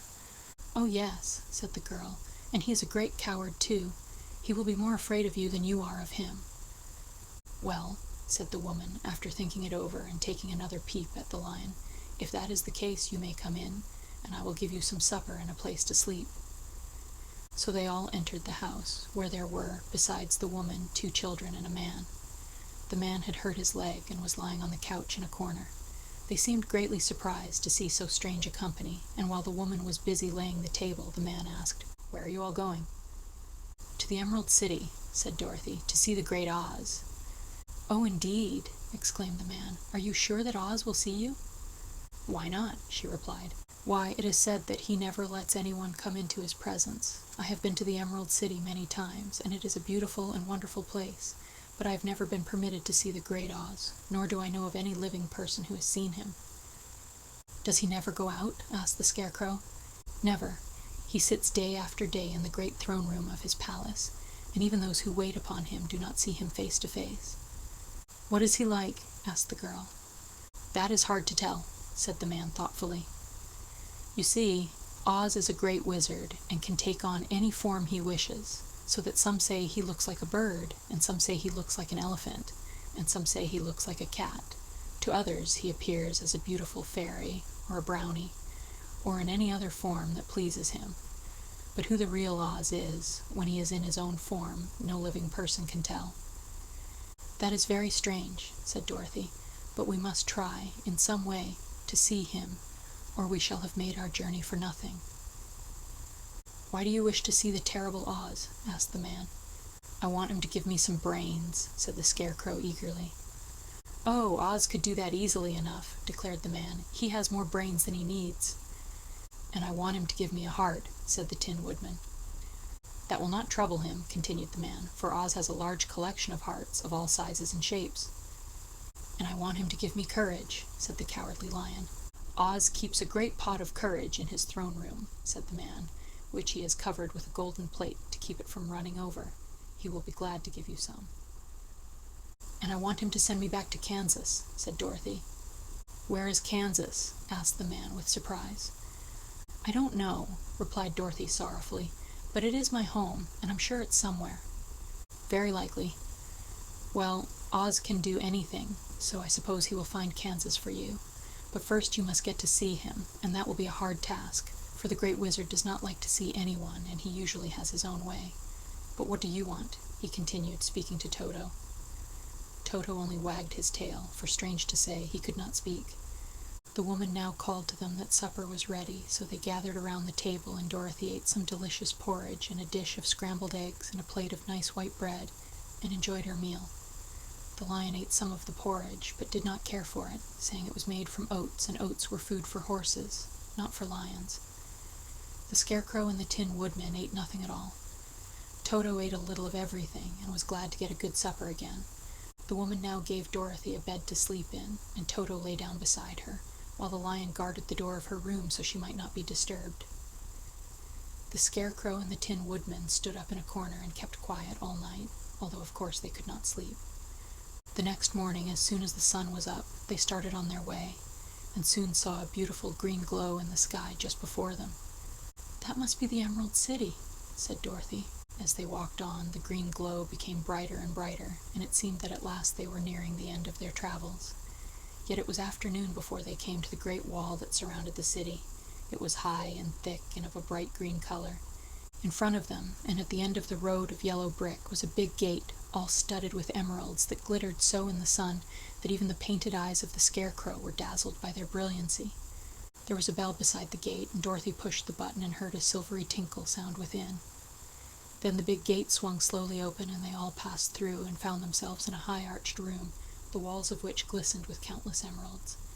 Before them stood a little man about the same size as the Munchkins. He was clothed all in green, from his head to his feet, and even his skin was of a greenish tint. At his side was a large green box. When he saw Dorothy and her companions, the man asked, "What do you wish in the Emerald City?" "We came here to see the Great Oz," said Dorothy. The man was so surprised at this answer that he sat down to think it over. "It has been many years since anyone asked me to see Oz," he said, shaking his head in perplexity. "He is powerful and terrible, and if you come on an idle or foolish errand to bother the wise reflections of the Great Wizard, he might be angry and destroy you all in an instant." "But it is not a foolish errand, nor an idle one," replied the Scarecrow. "It is important, and we have been told that Oz is a good wizard." "So he is," said the Green Man, "and he rules the Emerald City wisely and well. But to those who are not honest, or who approach him from curiosity, he is most terrible, and few have ever dared ask to see his face. I am the guardian of the gates, and since you demand to see the Great Oz, I must take you to his palace. But first you must put on the spectacles." "Why?" asked Dorothy. "Because if you did not wear spectacles, the brightness and glory of the Emerald City would blind you. Even those who live in the city must wear spectacles night and day. They are all locked on, for Oz so ordered it when the city was first built, and I have the only key that will unlock them." He opened the big box, and Dorothy saw that it was filled with spectacles of every size and shape. All of them had green glasses in them. The guardian of the gates found a pair that would just fit Dorothy, and put them over her eyes. There were 2 golden bands fastened to them that passed around the back of her head, where they were locked together by a little key that was at the end of a chain the guardian of the gates wore around his neck. When they were on, Dorothy could not take them off had she wished, but of course she did not wish to be blinded by the glare of the Emerald City, so she said nothing. Then the Green Man fitted spectacles for the Scarecrow and the Tin Woodman and the Lion, and even on little Toto, and all were locked fast with the key. Then the guardian of the gates put on his own glasses, and told them he was ready to show them to the palace. Taking a big golden key from a peg on the wall, he opened another gate, and they all followed him through the portal into the streets of the Emerald City. Chapter 11. The Wonderful City of Oz. Even with eyes protected by the green spectacles, Dorothy and her friends were at first dazzled by the brilliancy of the wonderful city. The streets were lined with beautiful houses, all built of green marble and studded everywhere with sparkling emeralds. They walked over a pavement of the same green marble, and where the blocks were joined together were rows of emeralds, set closely and glittering in the brightness of the sun. The The window panes were of green glass. Even the sky above the city had a green tint, and the rays of the sun were green. There were many people, men, women, and children, walking about, and these were all dressed in green clothes and had greenish skins. They looked at Dorothy and her strangely assorted company with wondering eyes, and the children all ran away and hid behind their mothers when they saw the lion, but no one spoke to them. Many shops stood in the street, and Dorothy saw that everything in them was green. Green candy and green popcorn were offered for sale, as well as green shoes, green hats, and green clothes of all sorts. At one place a man was selling green lemonade, and when the children bought it, Dorothy could see that they paid for it with green pennies. There seemed to be no horses nor animals of any kind. The men carried things around in little green carts, which they pushed before them. Everyone seemed happy and contented and prosperous. The guardian of the gates led them through the streets until they came to a big building, exactly in the middle of the city, which was the Palace of Oz, the Great Wizard. There was a soldier before the door, dressed in a green uniform and wearing a long green beard. "Here are strangers," said the guardian of the gates to him, "and they demand to see the Great Oz." "Step inside," answered the soldier, "and I will carry your message to him." So they passed through the palace gates and were led into a big room with a green carpet and lovely green furniture set with emeralds. The soldier made them all wipe their feet upon a green mat before entering this room, and when they were seated, he said politely, "Please make yourselves comfortable while I go to the door of the throne room and tell Oz you are here." They had to wait a long time before the soldier returned. When at last he came back, Dorothy asked, "Have you seen Oz?" "Oh, no," returned the soldier. "I have never seen him, but I spoke to him as he sat behind his screen and gave him your message. He said he will grant you an audience if you so desire, but each one of you must enter his presence alone, and he will admit but one each day. Therefore, as you must remain in the palace for several days, I will have you shown to rooms where you may rest in comfort after your journey." "Thank you," replied the girl. "That is very kind of Oz." The soldier now blew upon a green whistle, and at once a young girl, dressed in a pretty green silk gown, entered the room. She had lovely green hair and green eyes, and she bowed low before Dorothy as she said, "Follow me and I will show you your room." So Dorothy said goodbye to all her friends except Toto, and taking the dog in her arms, followed the green girl through 7 passages and up 3 flights of stairs until they came to a room at the front of the palace. It was the sweetest little room in the world, with a soft, comfortable bed that had sheets of green silk and a green velvet counterpane. There was a tiny fountain in the middle of the room that shot a spray of green perfume into the air to fall back into a beautifully carved green marble basin. Beautiful green flowers stood in the windows, and there was a shelf with a row of little green books. When Dorothy had time to open these books, she found them full of queer green pictures that made her laugh. They were so funny. In a wardrobe were many green dresses, made of silk and satin and velvet, and all of them fitted Dorothy exactly. "Make yourself perfectly at home," said the green girl, "and if you wish for anything, ring the bell. Oz will send for you tomorrow morning." She left Dorothy alone and went back to the others. These she also led to rooms, and each one of them found himself lodged in a very pleasant part of the palace. Of course this politeness was wasted on the Scarecrow, for when he found himself alone in his room, he stood stupidly in one spot, just within the doorway, to wait till morning. It would not rest him to lie down, and he could not close his eyes, so he remained all night staring at a little spider which was weaving its web in a corner of the room, just as if it were not one of the most wonderful rooms in the world. The Tin Woodman lay down on his bed from force of habit, for he remembered when he was made of flesh. But not being able to sleep, he passed the night moving his joints up and down to make sure they kept in good working order. The lion would have preferred a bed of dried leaves in the forest, and did not like being shut up in a room. But he had too much sense to let this worry him, so he sprang upon the bed and rolled himself up like a cat, and purred himself asleep in a minute. The next morning after breakfast, the Green Maiden came to fetch Dorothy, and she dressed her in one of the prettiest gowns, made of green brocaded satin. Dorothy put on a green silk apron and tied a green ribbon around Toto's neck, and they started for the throne room of the Great Oz. First they came to a great hall in which were many ladies and gentlemen of the court, all dressed in rich costumes. These people had nothing to do but talk to each other, but they always came to wait outside the throne room every morning, although they were never permitted to see Oz. As Dorothy entered, they looked at her curiously, and one of them whispered, "Are you really going to look upon the face of Oz the Terrible?" "Of course," answered the girl, "if he will see me." "Oh, he will see you," said the soldier who had taken her message to the wizard, although he does not like to have people asked to see him. Indeed, at first he was angry, and said I should send you back where you came from. Then he asked me what you looked like, and when I mentioned your silver shoes, he was very much interested. At last I told him about the mark upon your forehead, and he decided he would admit you to his presence. Just then a bell rang, and the green girl said to Dorothy, "That is the signal. You must go into the throne room alone."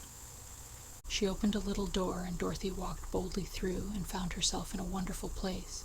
It was a big, round room with a high arched roof, and the walls and ceiling and floor were covered with large emeralds set closely together. In the center of the roof was a great light, as bright as the sun, which made the emeralds sparkle in a wonderful manner. But what interested Dorothy most was the big throne of green marble that stood in the middle of the room. It was shaped like a chair and sparkled with gems, as did everything else. In the center of the chair was an enormous head, without a body to support it, or any arms or legs whatever.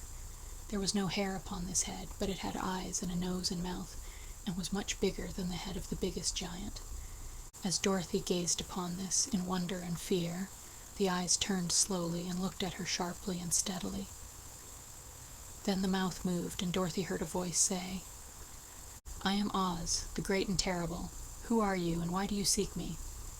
It was not such an awful voice as she had expected to come from the big head, so she took courage and answered, "I am Dorothy, the small and meek. I have come to you for help." The eyes looked at her thoughtfully for a full minute, then said the voice, "Where did you get the silver shoes?" "I got them from the Wicked Witch of the East when my house fell on her and killed her," she replied. "Where did you get the mark upon your forehead?" continued the voice. "That is where the Good Witch of the North kissed me when she bade me goodbye and sent me to you," said the girl. Again the eyes looked at her sharply, and they saw she was telling the truth. Then Oz asked, "What do you wish me to do?" "Send me back to Kansas, where my Aunt Em and Uncle Henry are," she answered earnestly. "I don't like your country, although it is so beautiful, and I'm sure Aunt Em will be dreadfully worried over my being away so long." The eyes winked 3 times, and then they turned up to the ceiling and down to the floor and rolled around so queerly that they seemed to see every part of the room. And at last they looked at Dorothy again. "Why should I do this for you?" asked Oz. "Because you are strong and I am weak. Because you are a great wizard and I am only a little girl." "But you were strong enough to kill the Wicked Witch of the East," said Oz. "That just happened," returned Dorothy simply. "I could not help it." "Well," said the head, "I will give you my answer. You have no right to expect me to send you back to Kansas unless you do something for me in return. In this country, everyone must pay for everything he gets. If you wish me to use my magic power to send you home again, you must do something for me first. Help me, and I will help you." "What must I do?" asked the girl. "Kill the Wicked Witch of the West," answered Oz. "But I cannot," exclaimed Dorothy, greatly surprised. "You killed the Witch of the East, and you wear the silver shoes, which bear a powerful charm. There is now but one Wicked Witch left in all this land, and when you can tell me she is dead, I will send you back to Kansas, but not before." The little girl began to weep. She was so much disappointed, and the eyes winked again and looked upon her anxiously, as if the great Oz felt that she could help him if she would. "I never killed anything willingly," she sobbed. "Even if I wanted to, how could I kill the Wicked Witch? If you, who are great and terrible, cannot kill her yourself, how do you expect me to do it?" "I do not know," said the head, "but that is my answer, and until the Wicked Witch dies, you will not see your uncle and aunt again. Remember that the witch is wicked, tremendously wicked, and ought to be killed. Now go, and do not ask to see me again until you have done your task." Sorrowfully, Dorothy left the throne room and went back where the Lion and the Scarecrow and the Tin Woodman were waiting to hear what Oz had said to her. "There is no hope for me," she said sadly, "for Oz will not send me home until I have killed the Wicked Witch of the West, and that I can never do." Her friends were sorry, but could do nothing to help her, so Dorothy went to her own room and lay down on the bed and cried herself to sleep. The next morning the soldier with the green whiskers came to the Scarecrow and said, "Come with me, for Oz has sent for you." So the Scarecrow followed him and was admitted into the great throne room, where he saw, sitting in the emerald throne, a most lovely lady. She was dressed in green silk gauze, and wore upon her flowing green locks a crown of jewels. Growing from her shoulders were wings, gorgeous in color and so light that they fluttered if the slightest breath of air reached them. When the Scarecrow had bowed, as prettily as his straw stuffing would let him, before this beautiful creature, she looked upon him sweetly and said, "I am Oz, the great and terrible. Who are you, and why do you seek me?" Now the Scarecrow, who had expected to see the great head Dorothy had told him of, was much astonished, but he answered her bravely, "I'm only a scarecrow stuffed with straw. Therefore I have no brains, and I come to you praying that you will put brains in my head instead of straw, so that I may become as much a man as any other in your dominions." "Why should I do this for you?" asked the lady. "Because you are wise and powerful, and no one else can help me," answered the Scarecrow. "I never grant favors without some return," said Oz, "but this much I will promise. If you will kill for me the Wicked Witch of the West, I will bestow upon you a great many brains, and such good brains that you will be the wisest man in all the land of Oz." "I thought you asked Dorothy to kill the witch," said the Scarecrow in surprise. "So I did. I don't care who kills her, but until she is dead I will not grant your wish. Now go, and do not seek me again until you have earned the brains you so greatly desire." The Scarecrow went sorrowfully back to his friends and told them what Oz had said, and Dorothy was surprised to find that the great wizard was not a head, as she had seen him, but a lovely lady. "All the same," said the Scarecrow, "she needs a heart as much as the Tin Woodman." On the next morning the soldier with the green whiskers came to the Tin Woodman and said, "Oz has sent for you. Follow me." So the Tin Woodman followed him and came to the great throne room. He did not know whether he would find Oz a lovely lady or a head, but he hoped it would be the lovely lady. "For," he said to himself, "if it is the head, I am sure I shall not be given a heart, since a head has no heart of its own, and therefore cannot feel for me. But if it is the lovely lady, I shall beg hard for a heart, for all ladies are themselves said to be kindly-hearted."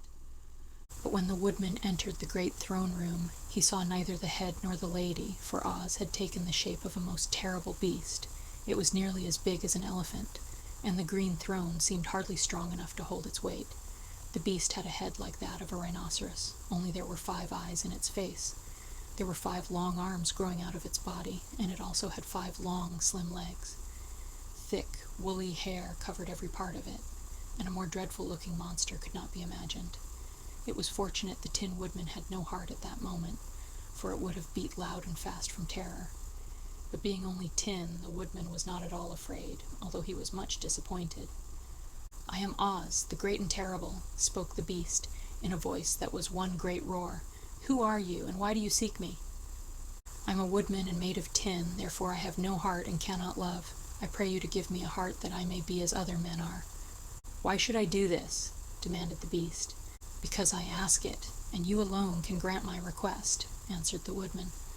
Oz gave a low growl at this, but said gruffly, "If you indeed desire a heart, you must earn it." "How?" asked the woodman. "Help Dorothy to kill the Wicked Witch of the West," replied the beast. "When the witch is dead, come to me, and I will then give you the biggest and kindest and most loving heart in all the land of Oz." So the Tin Woodman was forced to return sorrowfully to his friends, and tell them of the terrible beast he had seen. They all wondered greatly at the many forms the great wizard could take upon himself. And the lion said, "If he is a beast when I go to see him, I shall roar my loudest, and so frighten him that he will grant all I ask. And if he is the lovely lady, I shall pretend to spring upon her, and so compel her to do my bidding. And if he is the great head, he will be at my mercy, for I will roll this head all about the room until he promises to give us what we desire. So be of good cheer, my friends, for all will yet be well." The next morning the soldier with the green whiskers led the lion to the great throne room and bade him enter the presence of Oz. The lion at once passed through the door, and glancing around saw, to his surprise, that before the throne was a ball of fire, so fierce and glowing he could scarcely bear to gaze upon it. His first thought was that Oz had by accident caught on fire and was burning up, but when he tried to go nearer, the heat was so intense that it singed his whiskers, and he crept back tremblingly to a spot nearer the door. Then a low, quiet voice came from the ball of fire, and these were the words it spoke. "I am Oz, the great and terrible. Who are you, and why do you seek me?" And the lion answered, "I am a cowardly lion, afraid of everything. I came to you to beg that you give me courage, so that in reality I may become the king of beasts, as men call me." "Why should I give you courage?" demanded Oz. "Because of all wizards you are the greatest, and alone have power to grant my request," answered the lion. The ball of fire burned fiercely for a time, and the voice said, "Bring me proof that the wicked witch is dead, and that moment I will give you courage, but as long as the witch lives you must remain a coward." The lion was angry at this speech, but could say nothing in reply, and while he stood silently gazing at the ball of fire, it became so furiously hot that he turned tail and rushed from the room. He was glad to find his friends waiting for him, and told them of his terrible interview with the wizard. "What shall we do now?" asked Dorothy sadly. "There's only one thing we can do," returned the lion, "and that is to go to the land of the Winkies, seek out the wicked witch, and destroy her." "But suppose we cannot?" said the girl. "Then I shall never have courage," declared the lion. "And I shall never have brains," added the Scarecrow. "And I shall never have a heart," spoke the Tin Woodman. "And I shall never see Aunt Em and Uncle Henry," said Dorothy, beginning to cry. "Be careful," cried the green girl. "The tears will fall on your green silk gown and spot it." So Dorothy dried her eyes and said, "I suppose we must try it, but I am sure I do not want to kill anybody, even to see Aunt Em again." "I will go with you, but I'm too much of a coward to kill the witch," said the lion. "I will go too," declared the Scarecrow, "but I shall not be of much help to you. I'm such a fool." "I haven't the heart to harm even a witch," remarked the Tin Woodman, "but if you go, I certainly shall go with you." Therefore it was decided to start upon their journey the next morning, and the woodman sharpened his axe on a green grindstone and had all his joints properly oiled. The Scarecrow stuffed himself with fresh straw, and Dorothy put new paint on his eyes, that he might see better. The green girl, who was very kind to them, filled Dorothy's basket with good things to eat and fastened a little bell around Toto's neck with a green ribbon. They went to bed quite early and slept soundly until daylight, when they were awakened by the crowing of a green cock that lived in the backyard of the palace, and the cackling of a hen that had laid a green egg. Chapter 12. The Search for the Wicked Witch. The soldier with the green whiskers led them through the streets of the Emerald City until they reached the room where the guardian of the gates lived. This officer unlocked their spectacles to put them back in his great box, and then he politely opened the gate for our friends. "Which road leads to the Wicked Witch of the West?" asked Dorothy. "There is no road," answered the guardian of the gates. "No one ever wishes to go that way." "How then are we to find her?" inquired the girl. "That will be easy," replied the man, "for when she knows you are in the country of the Winkies, she will find you and make you all her slaves." "Perhaps not," said the Scarecrow, "for we mean to destroy her." "Oh, that is different," said the guardian of the gates. "No one has ever destroyed her before, so I naturally thought she would make slaves of you, as she has of the rest. But take care, for she is wicked and fierce, and may not allow you to destroy her. Keep to the west, where the sun sets, and you cannot fail to find her." They thanked him and bade him goodbye, and turned toward the west, walking over fields of soft grass dotted here and there with daisies and buttercups. Dorothy still wore the pretty silk dress she had put on in the palace, but now, to her surprise, she found it was no longer green but pure white. The ribbon around Toto's neck had also lost its green color and was as white as Dorothy's dress. The Emerald City was soon left far behind. As they advanced, the ground became rougher and hillier, for there were no farms nor houses in this country of the West, and the ground was untilled. In the afternoon the sun shone hot in their faces, for there were no trees to offer them shade, so that before night Dorothy and Toto and the lion were tired, and lay down upon the grass and fell asleep, with the woodman and the Scarecrow keeping watch. Now the Wicked Witch of the West had but one eye, yet that was as powerful as a telescope, and could see everywhere.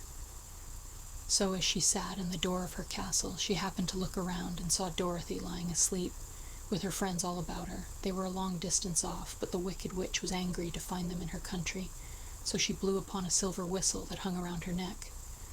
At once there came running to her from all directions a pack of great wolves. They had long legs and fierce eyes and sharp teeth. "Go to those people," said the witch, "and tear them to pieces." "Are you not going to make them your slaves?" asked the leader of the wolves. "No," she answered. "One is of tin and one of straw. One is a girl and another a lion. None of them is fit to work, so you may tear them into small pieces." "Very well," said the wolf, and he dashed away at full speed, followed by the others. It was lucky the Scarecrow and the Woodman were wide awake and heard the wolves coming. "This is my fight," said the Woodman, "so get behind me and I will meet them as they come." He seized his axe, which he had made very sharp, and as the leader of the wolves came on, the Tin Woodman swung his arm and chopped the wolf's head from its body, so that it immediately died.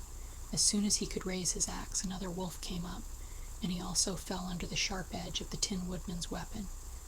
There were 40 wolves, and 40 times a wolf was killed, so that at last they all lay dead in a heap before the Woodman. Then he put down his axe and sat beside the Scarecrow, who said, "It was a good fight, friend."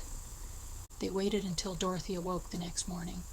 The little girl was quite frightened when she saw the great pile of shaggy wolves, but the Tin Woodman told her all. She thanked him for saving them and sat down to breakfast, after which they started again upon their journey. Now this same morning the Wicked Witch came to the door of her castle and looked out with her one eye that could see far off. She saw all her wolves lying dead, and the strangers still traveling through her country. This made her angrier than before, and she blew her silver whistle twice. Straightway a great flock of wild crows came flying toward her, enough to darken the sky. And the Wicked Witch said to the King Crow, "Fly at once to the strangers, peck out their eyes, and tear them to pieces." The wild crows flew in one great flock toward Dorothy and her companions. When the little girl saw them coming, she was afraid. But the Scarecrow said, "This is my battle, so lie down beside me, and you will not be harmed." So they all lay upon the ground except the Scarecrow, and he stood up and stretched out his arms.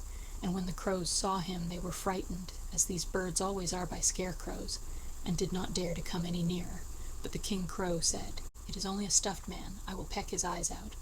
The King Crow flew at the Scarecrow, who caught it by the head, and twisted its neck until it died. And then another crow flew at him, and the Scarecrow twisted its neck also. There were 40 crows, and 40 times the Scarecrow twisted a neck, until at last all were lying dead beside him. Then he called to his companions to rise, and again they went upon their journey. When the Wicked Witch looked out again and saw all her crows lying in a heap, she got into a terrible rage, and blew 3 times upon her silver whistle.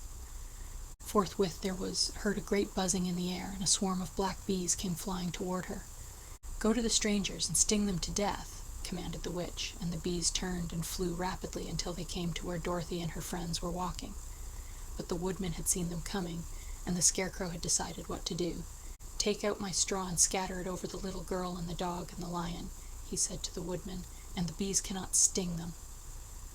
This the Woodman did, and as Dorothy lay close beside the lion and held Toto in her arms, the straw covered them entirely. The bees came and found no one but the Woodman to sting, so they flew at him and broke off all their stings against the tin, without hurting the Woodman at all.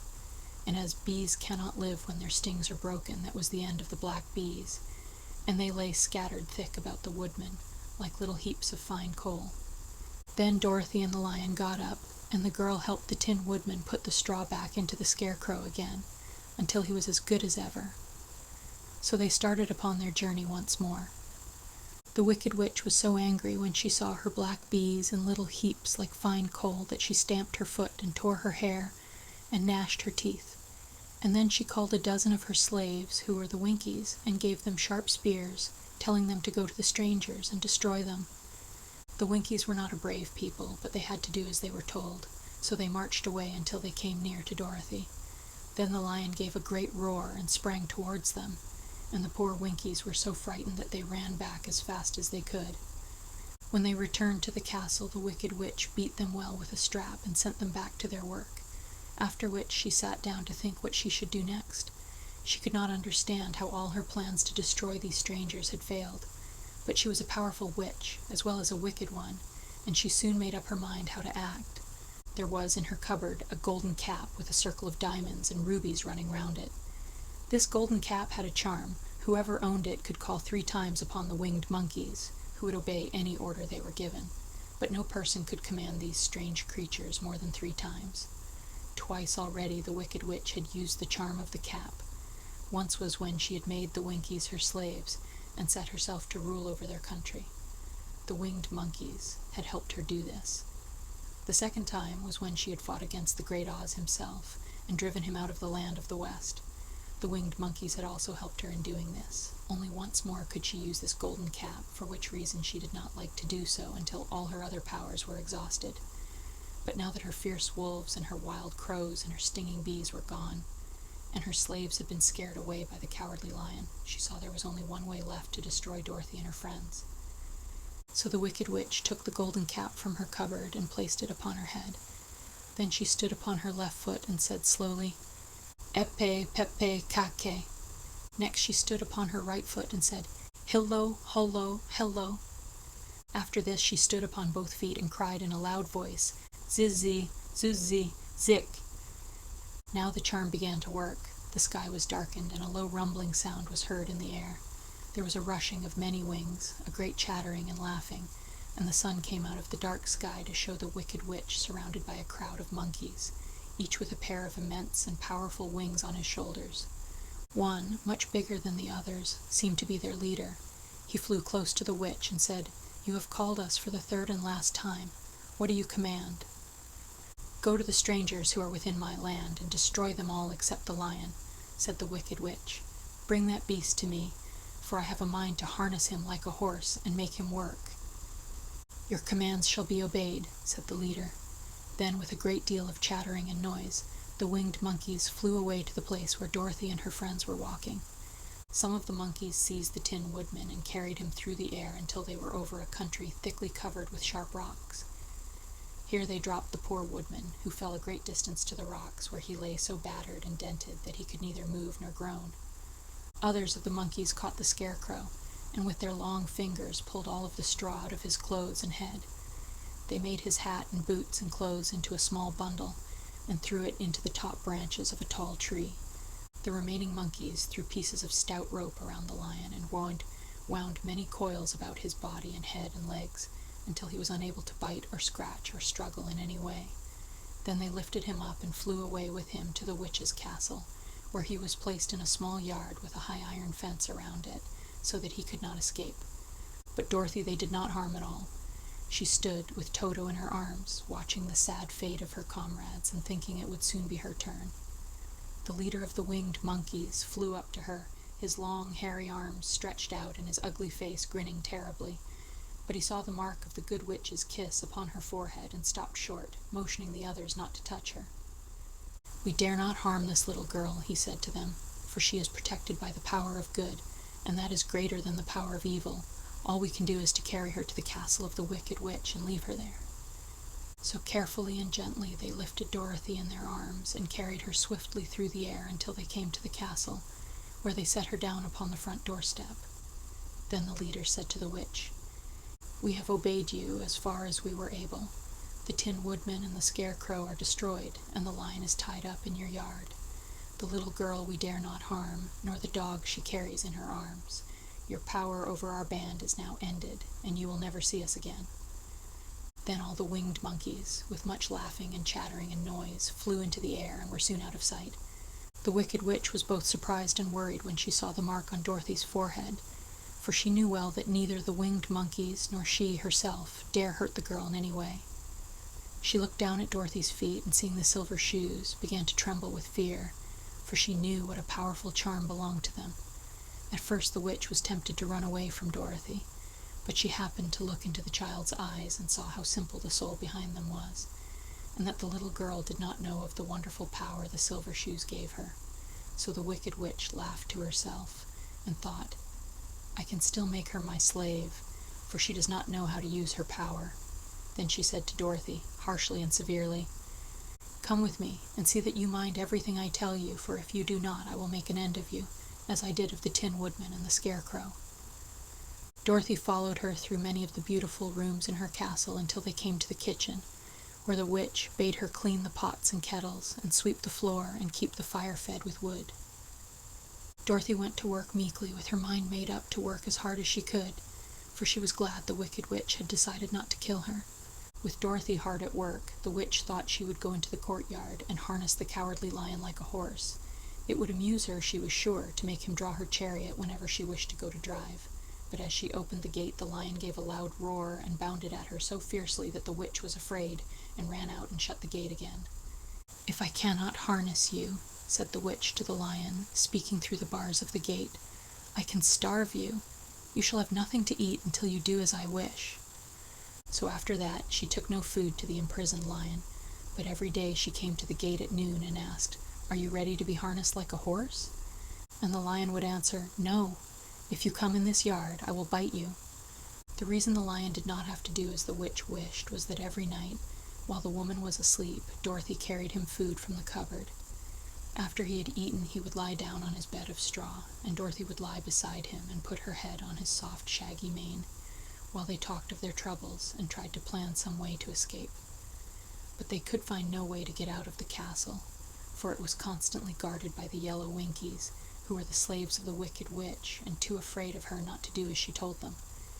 The girl had to work hard during the day, and often the witch threatened to beat her with the same old umbrella she always carried in her hand. But in truth she did not dare to strike Dorothy, because of the mark upon her forehead. The child did not know this, and was full of fear for herself and Toto.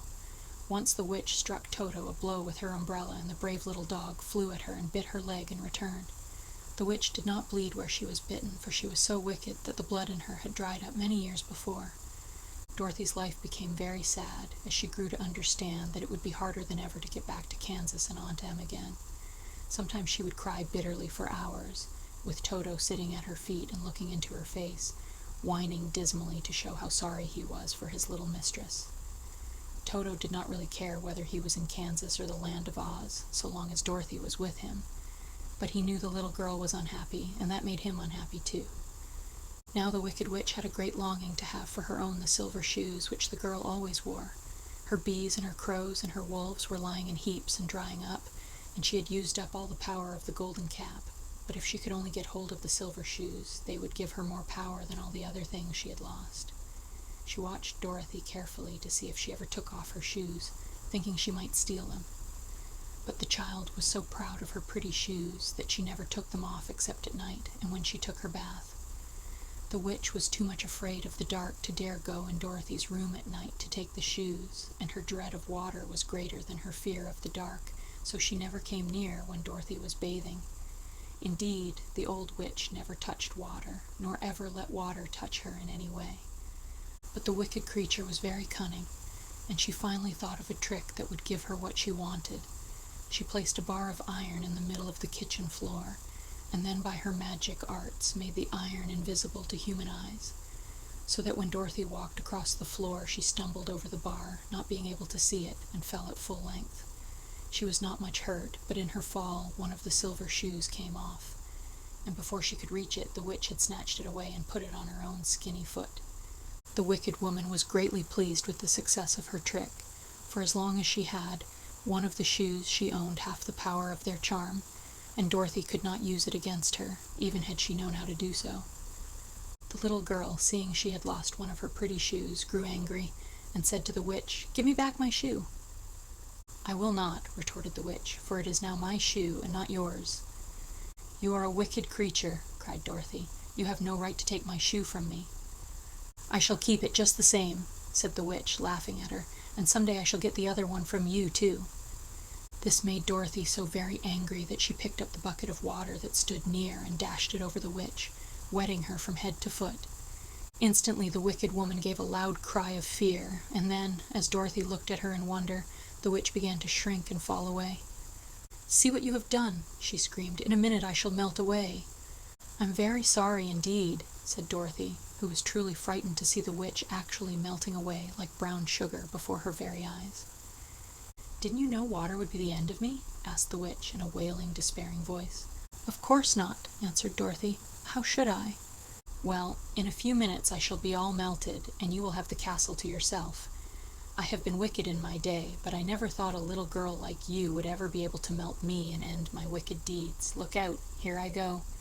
With these words the witch fell down in a brown, melted, shapeless mass, and began to spread over the clean boards of the kitchen floor. Seeing that she had really melted away to nothing, Dorothy drew another bucket of water and threw it over the mess. She then swept it all out the door. After picking out the silver shoe, which was all that was left of the old woman, she cleaned and dried it with a cloth and put it on her foot again. Then, being at last free to do as she chose, she ran out to the courtyard to tell the lion that the wicked witch of the west had come to an end, and that they were no longer prisoners in a strange land. Chapter 13. The Rescue. The Cowardly Lion was much pleased to hear that the wicked witch had been melted by a bucket of water, and Dorothy at once unlocked the gate of his prison and set him free. They went in together to the castle, where Dorothy's first act was to call all the Winkies together and tell them that they were no longer slaves. There was great rejoicing among the yellow Winkies, for they had been made to work hard during many years for the wicked witch, who had always treated them with great cruelty. They kept this day as a holiday, then and ever after, and spent the time in feasting and dancing. "If our friends, the Scarecrow and the Tin Woodman, were only with us," said the lion, "I should be quite happy." "Don't you suppose we could rescue them?" asked the girl anxiously. "We can try," answered the lion. So they called the yellow Winkies and asked them if they would help to rescue their friends. And the Winkies said that they would be delighted to do all in their power for Dorothy, who had set them free from bondage. So she chose a number of the Winkies who looked as if they knew the most, and they all started away. They traveled that day and part of the next until they came to the rocky plain where the Tin Woodman lay, all battered and bent. His axe was near him, but the blade was rusted and the handle broken off short. The Winkies lifted him tenderly in their arms and carried him back to the Yellow Castle again, Dorothy shedding a few tears by the way at the sad plight of her old friend, and the lion looking sober and sorry. When they reached the castle, Dorothy said to the Winkies, "Are any of your people tinsmiths?" "Oh yes, some of us are very good tinsmiths," they told her. "Then bring them to me," she said. And when the tinsmiths came, bringing with them all their tools and baskets, she inquired, "Can you straighten out those dents in the Tin Woodman, and bend him back into shape again, and solder him together where he is broken?" The tinsmiths looked the woodman over carefully, and then answered that they thought they could mend him so he would be as good as ever. So they set to work in one of the big yellow rooms of the castle, and worked for 3 days and 4 nights, hammering and twisting and bending and soldering and polishing and pounding at the legs and body and head of the Tin Woodman, until at last he was straightened out into his old form, and his joints worked as well as ever. To be sure, there were several patches on him, but the tinsmiths did a good job, and as the woodman was not a vain man, he did not mind the patches at all. When at last he walked into Dorothy's room and thanked her for rescuing him, he was so pleased that he wept tears of joy, and Dorothy had to wipe every tear carefully from his face with her apron, so his joints would not be rusted.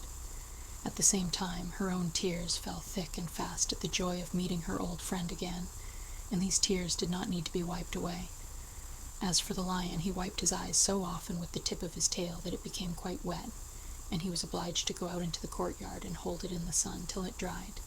"If we only had the Scarecrow with us again," said the Tin Woodman, when Dorothy had finished telling him everything that had happened, "I should be quite happy."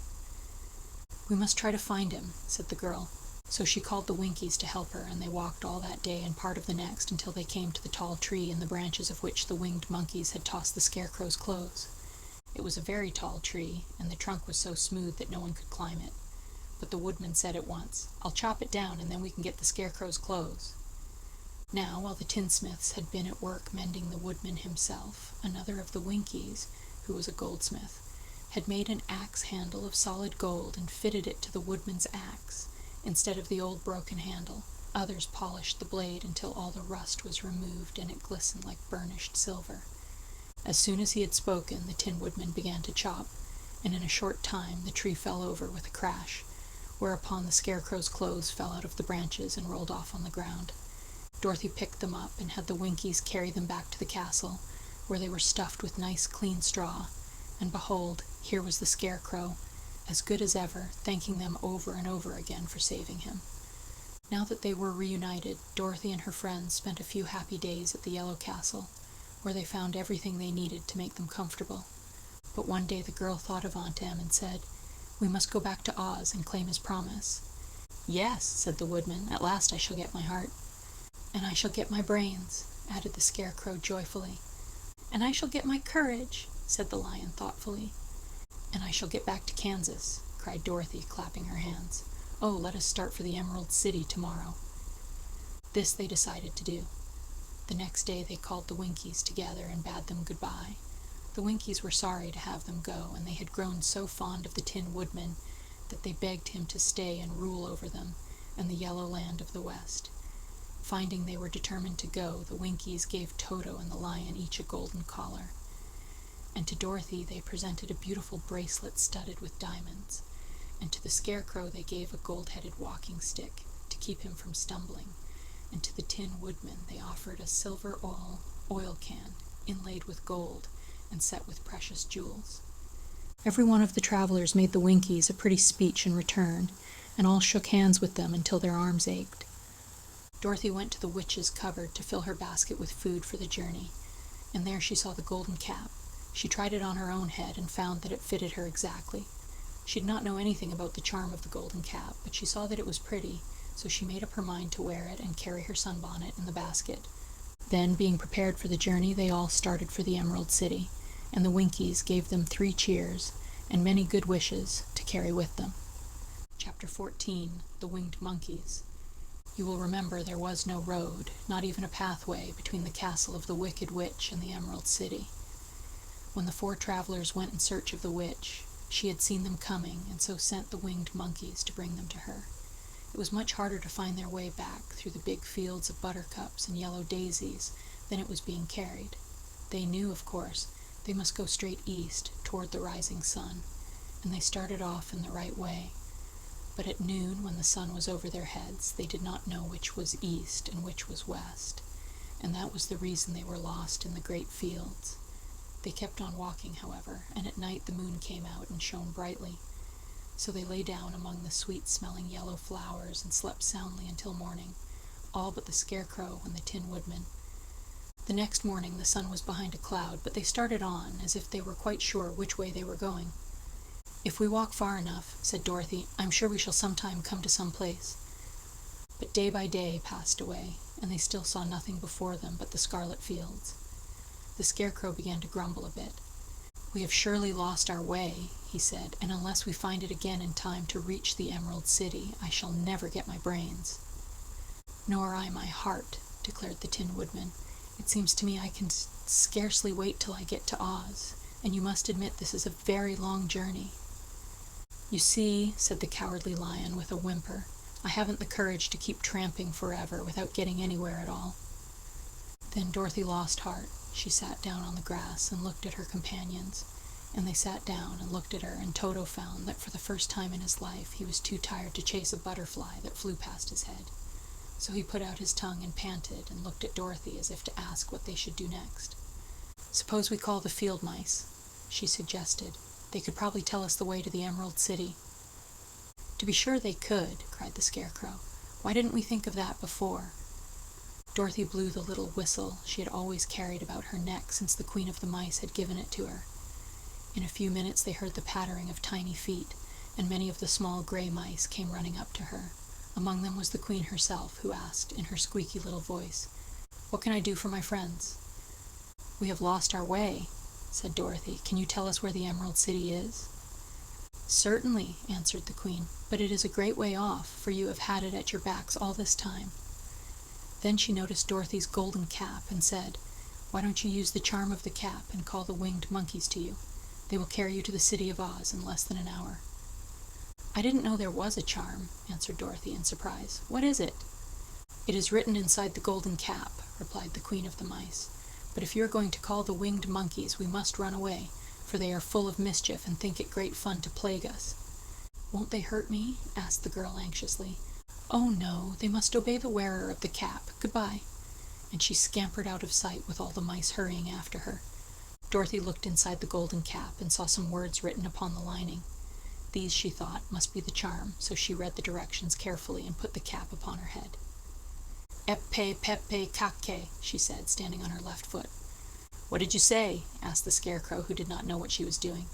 "Hillo, hollo, hello," Dorothy went on, standing this time on her right foot. "Hello," replied the Tin Woodman calmly. "Zizzy, zoozy, zik," said Dorothy, who was now standing on both feet. This ended the saying of the charm, and they heard a great chattering and flapping of wings as the band of winged monkeys flew up to them. The king bowed low before Dorothy and asked, "What is your command?"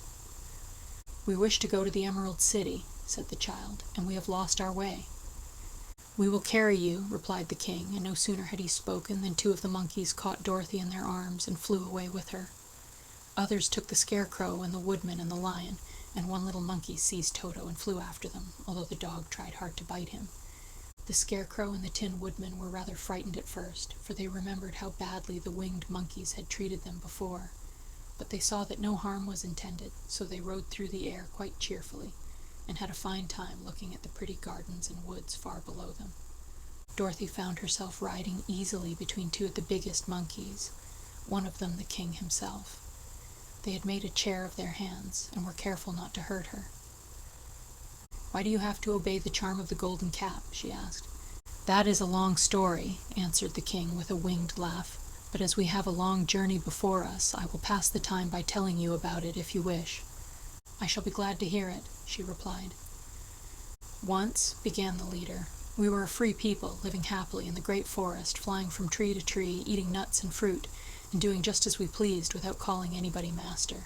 Perhaps some of us were rather too full of mischief at times, flying down to pull the tails of the animals that had no wings, chasing birds and throwing nuts at the people who walked in the forest. But we were careless and happy and full of fun, and enjoyed every minute of the day. This was many years ago, long before Oz came out of the clouds to rule over this land.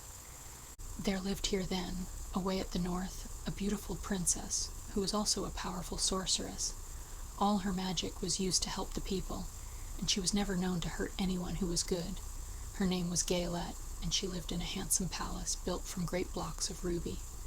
Everyone loved her, but her greatest sorrow was that she could find no one to love in return, since all the men were much too stupid and ugly to mate with one so beautiful and wise.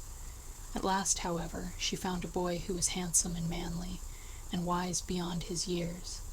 Gale made up her mind that when he grew to be a man she would make him her husband, so she took him to her ruby palace and used all her magic powers to make him as strong and good and lovely as any woman could wish. When he grew to manhood, Quilala, as he was called, was said to be the best and wisest man in all the land, while his manly beauty was so great that Gale loved him dearly and hastened to make everything ready for the wedding. My grandfather was at that time the king of the winged monkeys, which lived in the forest near Gale's palace, and the old fellow loved a joke better than a good dinner. One day just before the wedding, my grandfather was flying out with his band when he saw Quilala walking beside the river. He was dressed in a rich costume of pink silk and purple velvet, and my grandfather thought he would see what he could do. At his word, the band flew down and seized Quilala, carried him in their arms until they were over the middle of the river, and then dropped him into the water. "Swim out, my fine fellow," cried my grandfather, "and see if the water has spotted your clothes." Quilala was much too wise not to swim, and he was not in the least spoiled by all his good fortune. He laughed when he came to the top of the water and swam into shore. But when Gale came running out to him, she found his silks and velvet all ruined by the river. The princess was angry, and she knew, of course, who did it. She had all the winged monkeys brought before her, and she said at first that their wings should be tied, and they should be treated as they had treated Quilala, and dropped in the river. But my grandfather pleaded hard, for he knew the monkeys would drown in the river with their wings tied, and Quilala said a kind word for them also, so that Gale finally spared them, on condition that the winged monkeys should ever after do 3 times the bidding of the owner of the golden cap. This cap had been made for a wedding present to Quilala, and it is said to have cost the princess half her kingdom.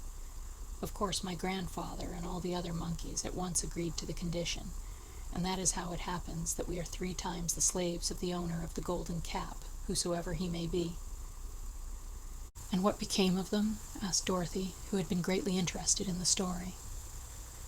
"Quilala being the first owner of the golden cap," replied the monkey, "he was the first to lay his wishes upon us.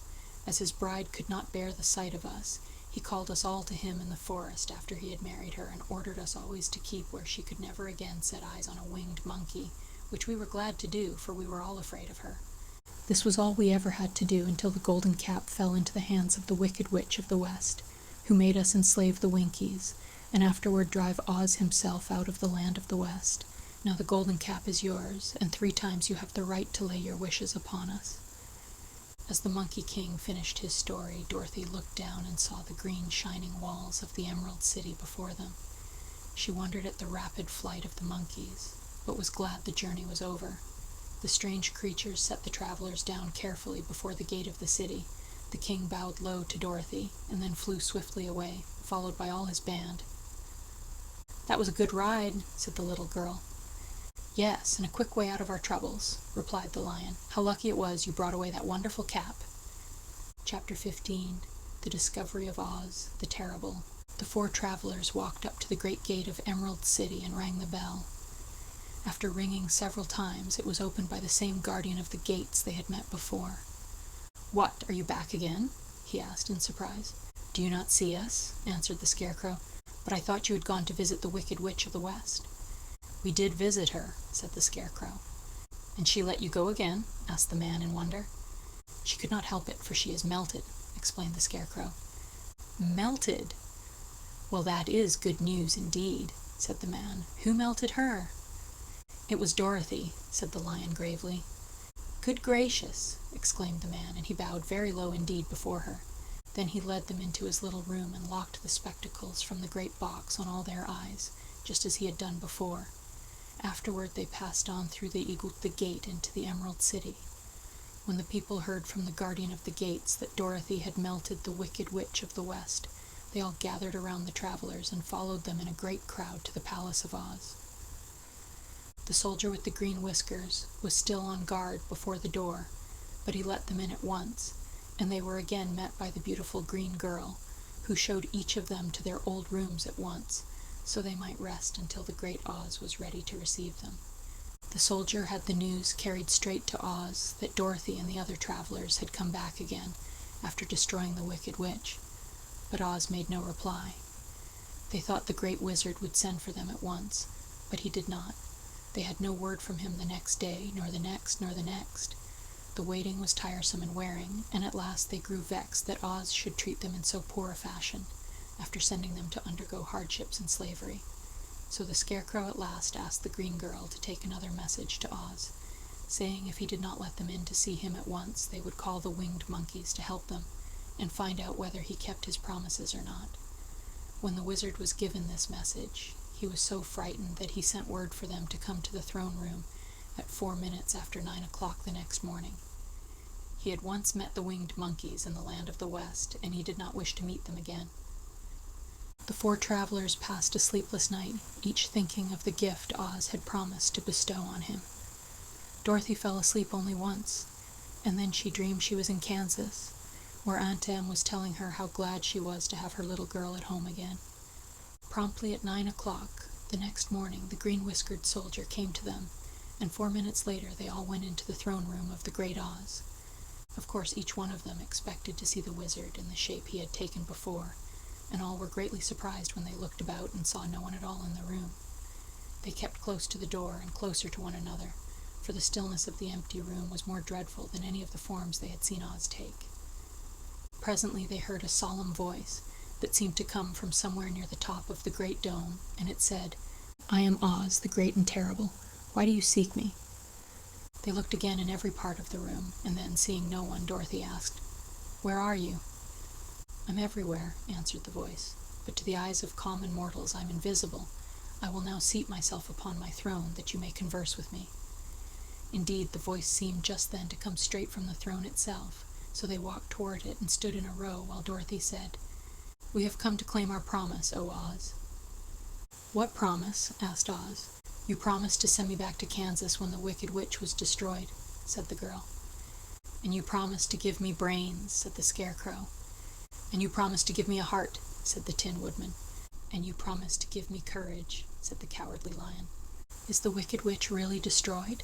asked the voice, and Dorothy thought it trembled a little. "Yes," she answered. "I melted her with a bucket of water." "Dear me," said the voice, "how sudden. Well, come to me tomorrow, for I must have time to think it over." "You've had plenty of time already," said the Tin Woodman angrily. "We shan't wait a day longer," said the Scarecrow. "You must keep your promises to us," exclaimed Dorothy.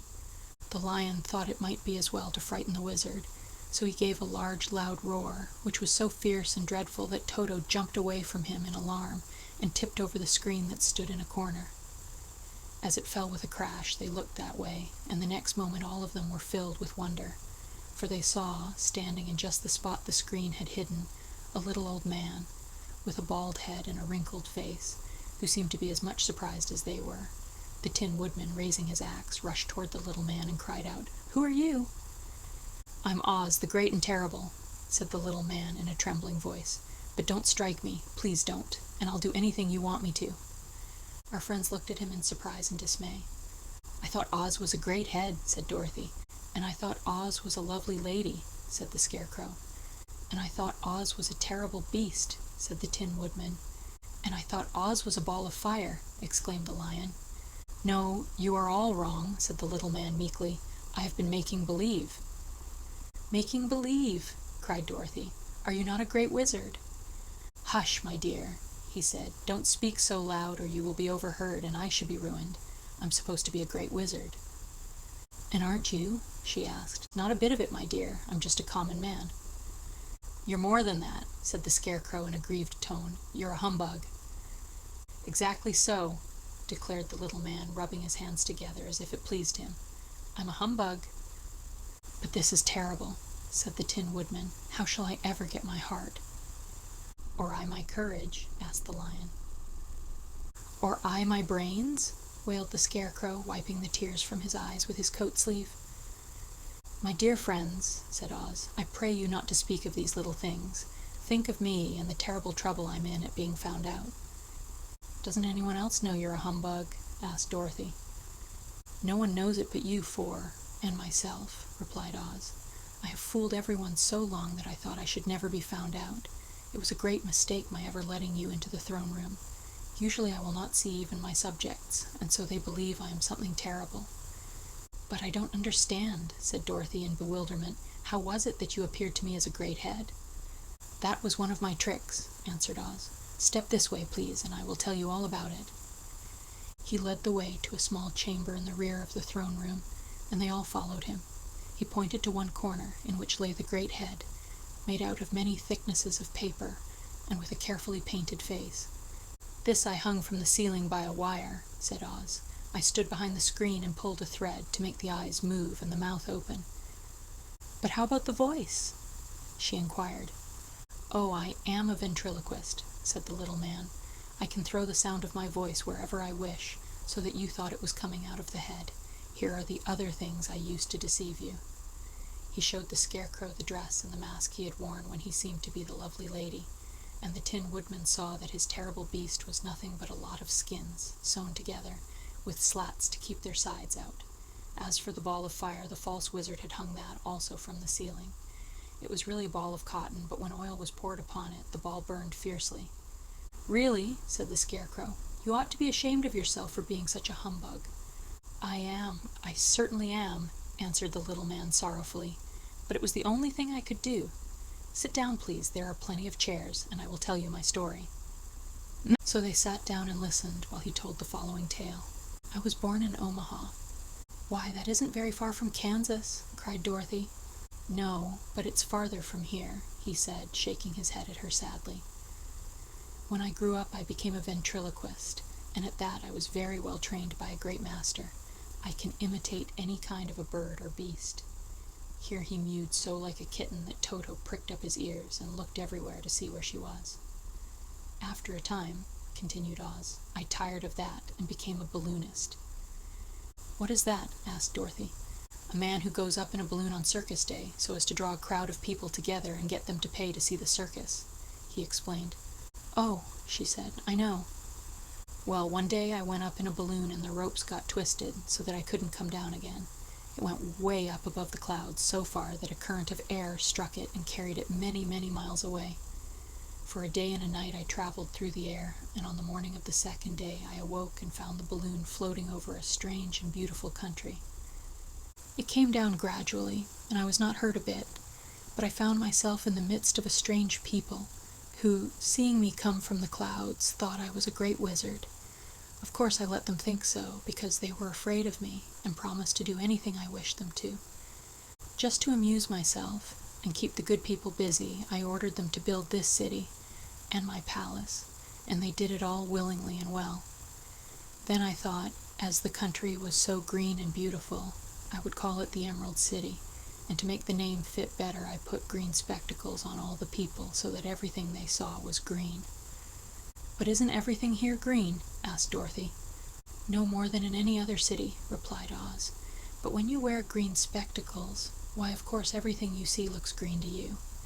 The Emerald City was built a great many years ago, for I was a young man when the balloon brought me here, and I'm a very old man now.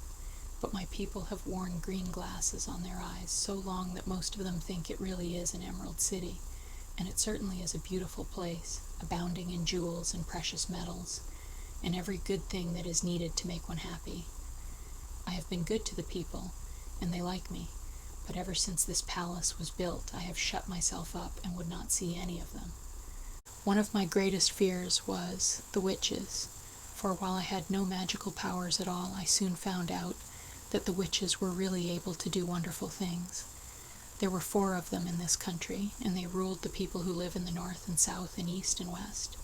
Fortunately, the witches of the north and south were good, and I knew they would do me no harm, but the witches of the east and west were terribly wicked, and had they not thought I was more powerful than they themselves, they would surely have destroyed me.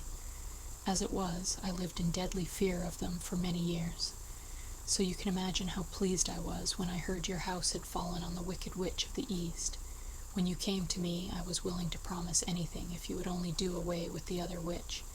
But now that you have melted her, I am ashamed to say that I cannot keep my promises."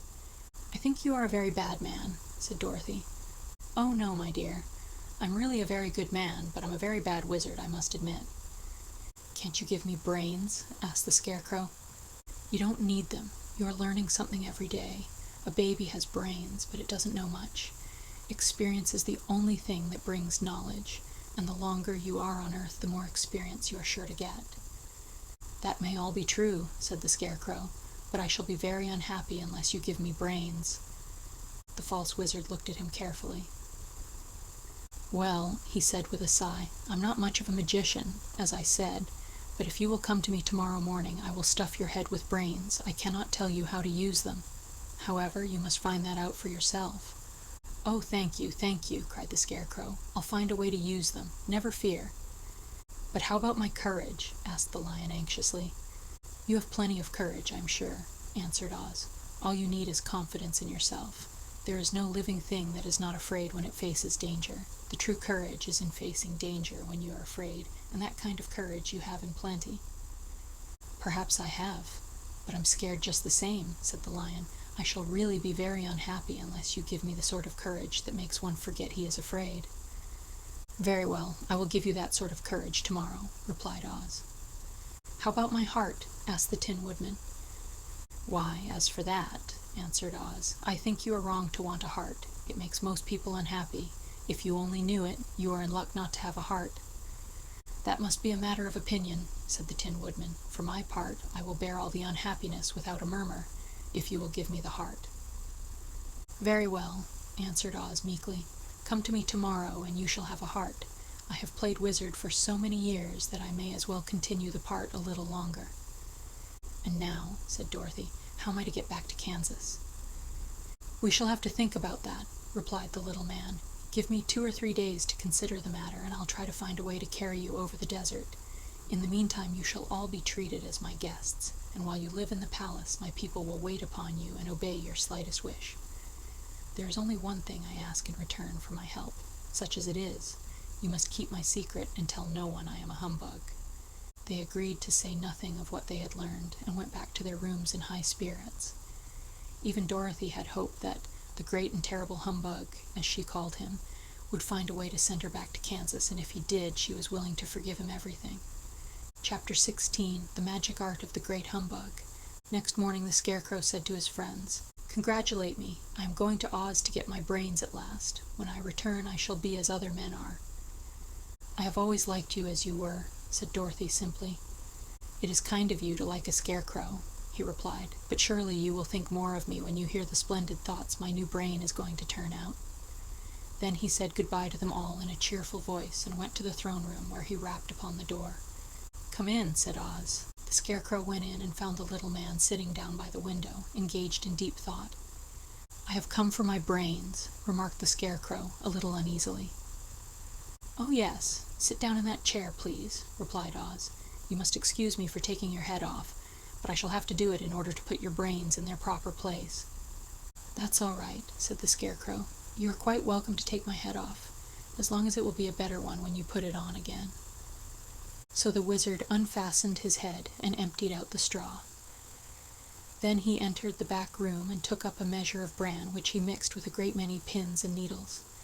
Having shaken them together thoroughly, he filled the top of the Scarecrow's head with the mixture and stuffed the rest of the space with straw, to hold it in place. When he had fastened the Scarecrow's head on his body again, he said to him, "Hereafter you will be a great man, for I have given you a lot of brand new brains." The Scarecrow was both pleased and proud at the fulfillment of his greatest wish, and having thanked Oz warmly, he went back to his friends. Dorothy looked at him curiously. His head was quite bulged out at the top with brains. "How do you feel?" she asked. "I feel wise indeed," he answered earnestly. "When I get used to my brains, I shall know everything." "Why are those needles and pins sticking out of your head?" asked the Tin Woodman. "That is proof that he is sharp," remarked the Lion. "Well, I must go to Oz and get my heart," said the Woodman. So he walked to the throne room and knocked at the door. "Come in," called Oz, and the Woodman entered and said, "I have come for my heart." "Very well," answered the little man, "but I shall have to cut a hole in your breast so I can put your heart in the right place. I hope it won't hurt you." "Oh, no," answered the Woodman. "I shall not feel it at all." So Oz brought a pair of tinsmith's shears and cut a small square hole in the left side of the Tin Woodman's breast. Then, going to a chest of drawers, he took out a pretty heart, made entirely of silk and stuffed with sawdust. "Isn't it a beauty?" he asked. "It is indeed," replied the Woodman, who was greatly pleased. "But is it a kind heart?" "Oh, very," answered Oz. He put the heart in the Woodman's breast and then replaced the square of tin, soldering it neatly together where it had been cut. "There," said he, "now you have a heart that any man might be proud of. I'm sorry I had to put a patch on your breast, but it really couldn't be helped." "Never mind the patch," exclaimed the happy Woodman. "I'm very grateful to you, and shall never forget your kindness." "Don't speak of it," replied Oz. Then the Tin Woodman went back to his friends, who wished him every joy on account of his good fortune. The Lion now walked to the throne room and knocked at the door. "Come in," said Oz. "I have come for my courage," announced the Lion, entering the room. "Very well," answered the little man. "I will get it for you." He went to a cupboard and, reaching up to a high shelf, took down a square green bottle, the contents of which he poured into a green gold dish, beautifully carved. Placing this before the cowardly Lion, who sniffed at it as if he did not like it, the wizard said, "Drink." "What is it?" asked the Lion. "Well," answered Oz, "if it were inside of you, it would be courage. You know, of course, that courage is always inside one, so that this really cannot be called courage until you have swallowed it. Therefore I advise you to drink it as soon as possible."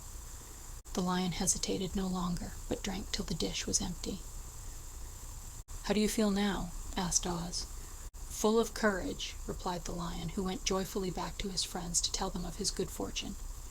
Oz, left to himself, smiled to think of his success in giving the Scarecrow and the Tin Woodman and the Lion exactly what they thought they wanted. "How can I help being a humbug," he said, "when all these people make me do things that everybody knows can't be done?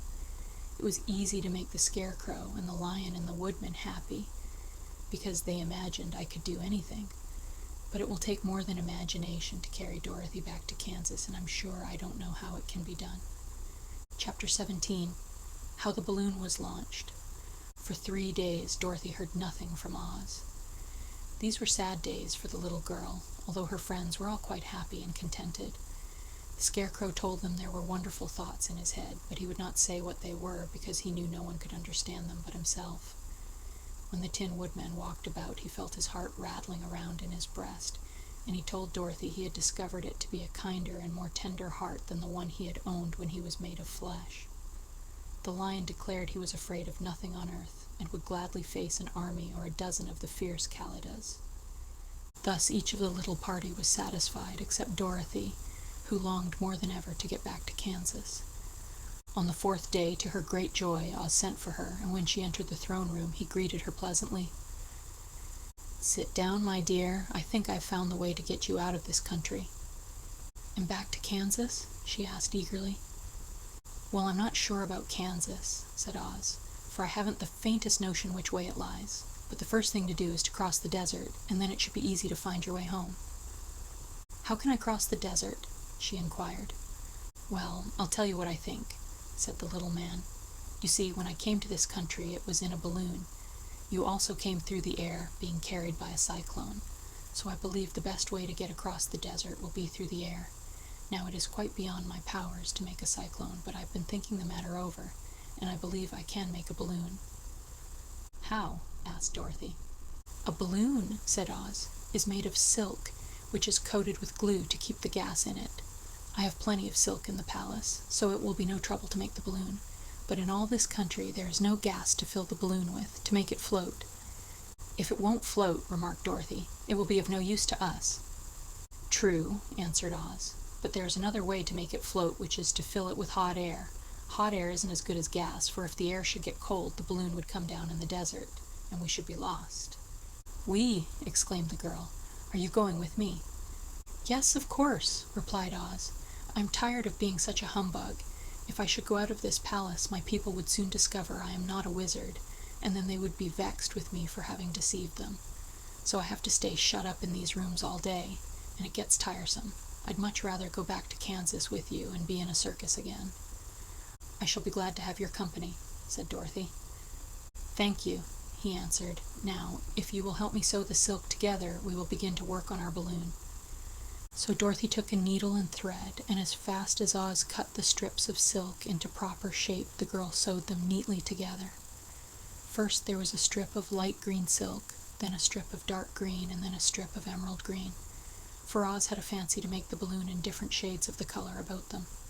It took 3 days to sew all the strips together, but when it was finished they had a big bag of green silk more than 20 feet long. Then Oz painted it on the inside with a coat of thin glue to make it airtight, after which he announced that the balloon was ready. "But we must have a basket to ride in," he said, so he sent the soldier with the green whiskers for a big clothes basket, which he fastened with many ropes to the bottom of the balloon. When it was all ready, Oz sent word to his people that he was going to make a visit to a great brother wizard who lived in the clouds. The news spread rapidly throughout the city, and everyone came to see the wonderful sight. Oz ordered the balloon carried out in front of the palace, and the people gazed upon it with much curiosity. The Tin Woodman had chopped a big pile of wood, and now he made a fire of it, and Oz held the bottom of the balloon over the fire so that the hot air that arose from it would be caught in the silken bag. Gradually the balloon swelled out and rose into the air until finally the basket just touched the ground. Then Oz got into the basket and said to all the people in a loud voice, "I'm now going away to make a visit. While I'm gone, the Scarecrow will rule over you. I command you to obey him as you would me." The balloon was by this time tugging hard at the rope that held it to the ground, for the air within it was hot, and this made it so much lighter in weight than the air without that it pulled hard to rise into the sky. "Come, Dorothy," cried the wizard. "Hurry up, or the balloon will fly away." "I can't find Toto anywhere," replied Dorothy, who did not wish to leave her little dog behind. Toto had run into the crowd to bark at a kitten, and Dorothy at last found him. She picked him up and ran towards the balloon. She was within a few steps of it, and Oz was holding out his hands to help her into the basket, when, crack, went the ropes, and the balloon rose into the air without her. "Come back!" she screamed. "I want to go too." "I can't come back, my dear," called Oz from the basket. "Goodbye." "Goodbye," shouted everyone, and all eyes were turned upward to where the wizard was riding in the basket, rising every moment farther and farther into the sky. And that was the last any of them ever saw of Oz, the wonderful wizard, though he may have reached Omaha safely and be there now, for all we know. But the people remembered him lovingly and said to one another, "Oz was always our friend. When he was here, he built for us this beautiful Emerald City, and now he is gone, he has left the wise Scarecrow to rule over us." Still, for many days they grieved over the loss of the wonderful wizard and would not be comforted. Chapter 18. Away to the South. Dorothy wept bitterly at the passing of her hope to get home to Kansas again, but when she thought it all over, she was glad she had not gone up in a balloon. and she also felt sorry at losing Oz, and so did her companions. The Tin Woodman came to her and said, "Truly I should be ungrateful if I failed to mourn for the man who gave me my lovely heart. I should like to cry a little because Oz is gone, if you will kindly wipe away my tears, so that I shall not rust." "With pleasure," she answered, and brought a towel at once. Then the Tin Woodman wept for several minutes, and she watched the tears carefully and wiped them away with the towel. When he had finished, he thanked her kindly and oiled himself thoroughly with his jeweled oil can to guard against mishap. The Scarecrow was now the ruler of the Emerald City, and although he was not a wizard, the people were proud of him. For, they said, there is not another city in all the world that is ruled by a stuffed man. And so far as they knew, they were quite right. The morning after the balloon had gone up with Oz, the 4 travelers met in the throne room and talked matters over. The Scarecrow sat in the big throne, and the others stood respectfully before him. "We are not so unlucky," said the new ruler, "for this palace and the Emerald City belong to us, and we can do just as we please. When I remember that a short time ago I was up on a pole in a farmer's cornfield, and that now I am the ruler of this beautiful city, I am quite satisfied with my lot." "I also," said the Tin Woodman, "am well pleased with my new heart, and really that was the only thing I wished in all the world. For my part, I am contented knowing I am as brave as any beast that ever lived, if not braver," said the Lion modestly.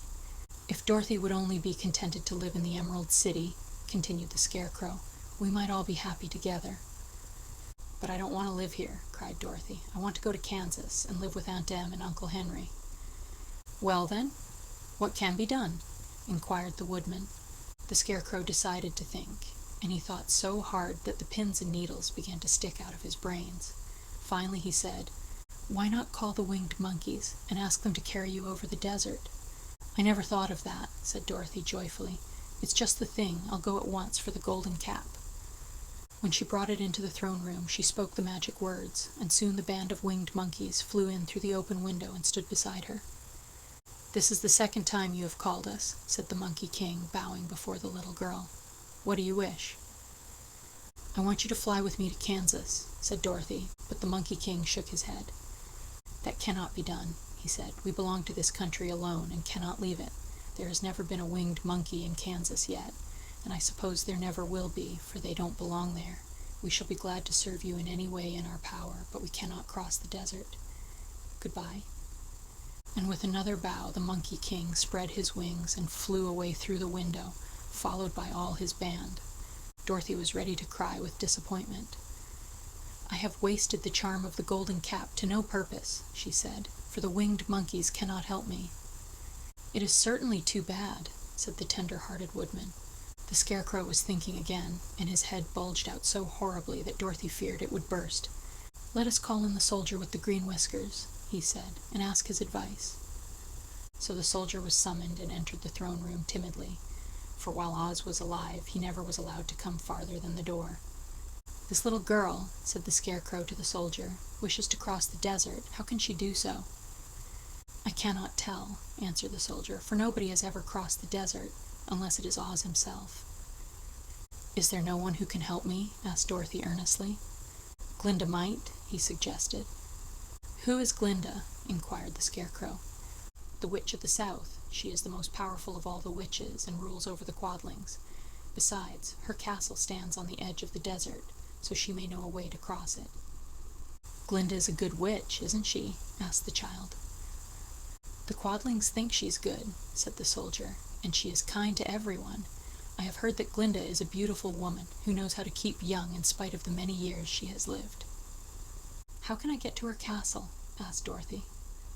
"The road is straight to the south," he answered, "but it is said to be full of dangers to travelers. There are wild beasts in the woods, and a race of queer men who do not like strangers to cross their country. For this reason, none of the Quadlings ever come to the Emerald City." The soldier then left them, and the Scarecrow said, "It seems, in spite of dangers, that the best thing Dorothy can do is to travel to the land of the South and ask Glinda to help her. For of course if Dorothy stays here, she will never get back to Kansas." "You must have been thinking again," remarked the Tin Woodman. "I have," said the Scarecrow. "I shall go with Dorothy," declared the Lion, "for I'm tired of your city and long for the woods and the country again. I'm really a wild beast, you know. Besides, Dorothy will need someone to protect her." "That is true," agreed the Woodman. "My axe may be of service to her, so I also will go with her to the land of the south." "When shall we start?" asked the Scarecrow. "Are you going?" they asked in surprise. "Certainly. If it wasn't for Dorothy, I should never have had brains. She lifted me from the pole in the cornfield and brought me to the Emerald City. So my good luck is all due to her, and I shall never leave her until she starts back to Kansas for good and all." "Thank you," said Dorothy gratefully. "You are all very kind to me, but I should like to start as soon as possible." "We shall go tomorrow morning," returned the Scarecrow, "so now let us all get ready, for it will be a long journey." Chapter 19. Attacked by the Fighting Trees. The next morning Dorothy kissed the pretty green girl goodbye, and they all shook hands with the soldier with the green whiskers, who had walked with them as far as the gate. When the guardian of the gate saw them again, he wondered greatly that they could leave the beautiful city to get into new trouble. But he at once unlocked their spectacles, which he put back into the green box and gave them many good wishes to carry with them. "You are now our ruler," he said to the Scarecrow, "so you must come back to us as soon as possible." "I certainly shall if I'm able," the Scarecrow replied, "but I must help Dorothy to get home first." As Dorothy bade the good-natured guardian a last farewell, she said, "I have been very kindly treated in your lovely city, and everyone has been good to me. I cannot tell you how grateful I am." "Don't try, my dear," he answered. "We should like to keep you with us, but if it is your wish to return to Kansas, I hope you will find a way." He then opened the gate of the outer wall, and they walked forth and started upon their journey. The sun shone brightly as our friends turned their faces toward the land of the south. They were all in the best of spirits and laughed and chatted together. Dorothy was once more filled with the hope of getting home, and the Scarecrow and the Tin Woodman were glad to be of use to her. As for the lion, he sniffed the fresh air with delight and whisked his tail from side to side, in pure joy at being in the country again, while Toto ran around them and chased the moths and butterflies, barking merrily all the time. "City life does not agree with me at all," remarked the lion as they walked along at a brisk pace. "I have lost much flesh since I lived there, and now I am anxious for a chance to show the other beasts how courageous I have grown." They now turned and took a last look at the Emerald City. All they could see was a mass of towers and steeples behind the green walls, and high up above everything the spires and dome of the Palace of Oz. "Oz was not such a bad wizard after all," said the Tin Woodman, as he felt his heart rattling around in his breast. "He knew how to give me brains, and very good brains, too," said the Scarecrow. "If Oz had taken a dose of the same courage he gave me," added the lion, "he would have been a brave man." Dorothy said nothing.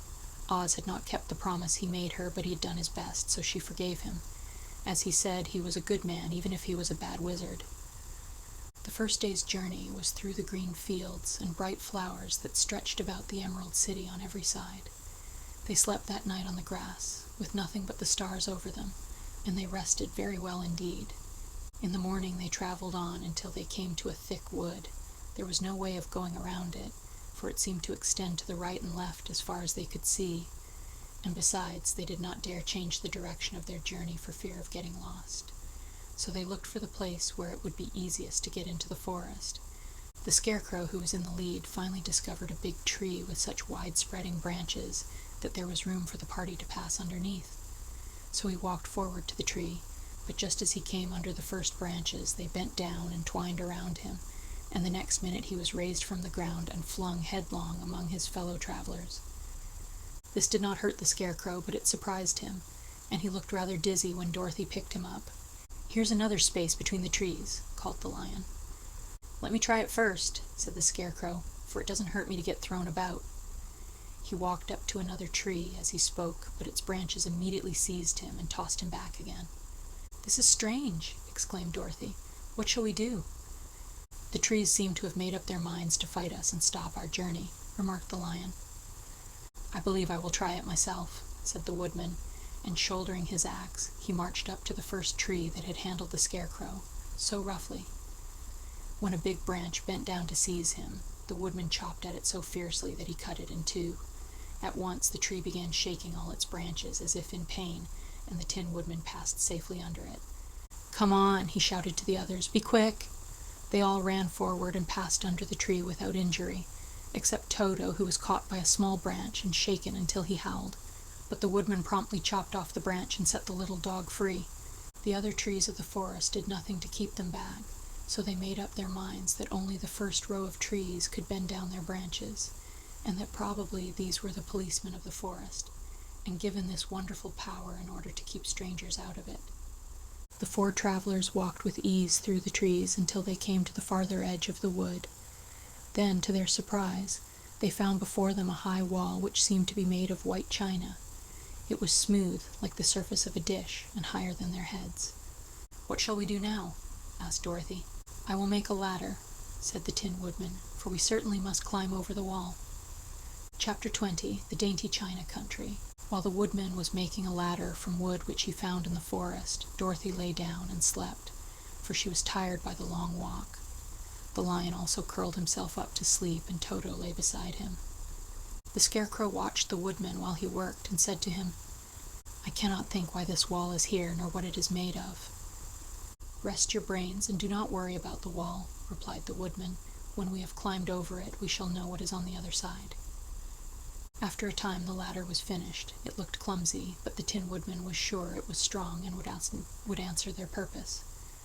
The Scarecrow waked Dorothy and the lion and Toto, and told them that the ladder was ready.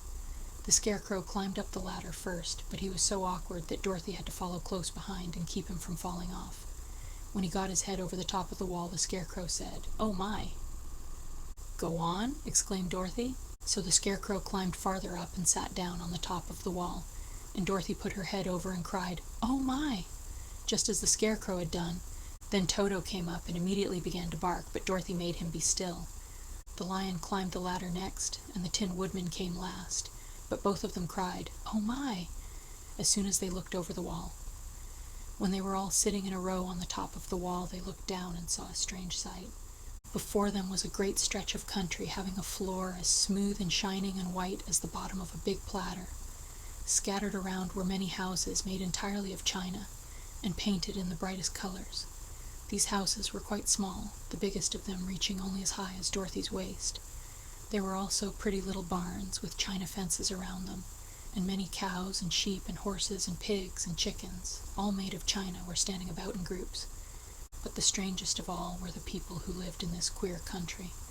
There were milkmaids and shepherdesses, with brightly colored bodices and golden spots all over their gowns, and princesses with most gorgeous frocks of silver and gold and purple, and shepherds dressed in knee breeches with pink and yellow and blue stripes down them, and golden buckles on their shoes, and princes with jeweled crowns upon their heads, wearing ermine robes and satin doublets, and funny clowns in ruffled gowns, with round red spots upon their cheeks and tall pointed caps. And, strangest of all, these people were all made of china, even to their clothes, and were so small that the tallest of them was no higher than Dorothy's knee. No one did so much as look at the travelers at first, except one little purple china dog with an extra-large head, which came to the wall and barked at them in a tiny voice, afterwards running away again. "How shall we get down?" asked Dorothy. They found the ladder so heavy they could not pull it up, so the Scarecrow fell off the wall and the others jumped down upon him so that the hard floor would not hurt their feet. Of course they took pains not to light on his head and get the pins in their feet. When all were safely down, they picked up the Scarecrow, whose body was quite flattened out, and patted his straw into shape again. "We must cross this strange place in order to get to the other side," said Dorothy, "for it would be unwise for us to go any other way except due south." They began walking through the country of the China people, and the first thing they came to was a China milkmaid milking a China cow.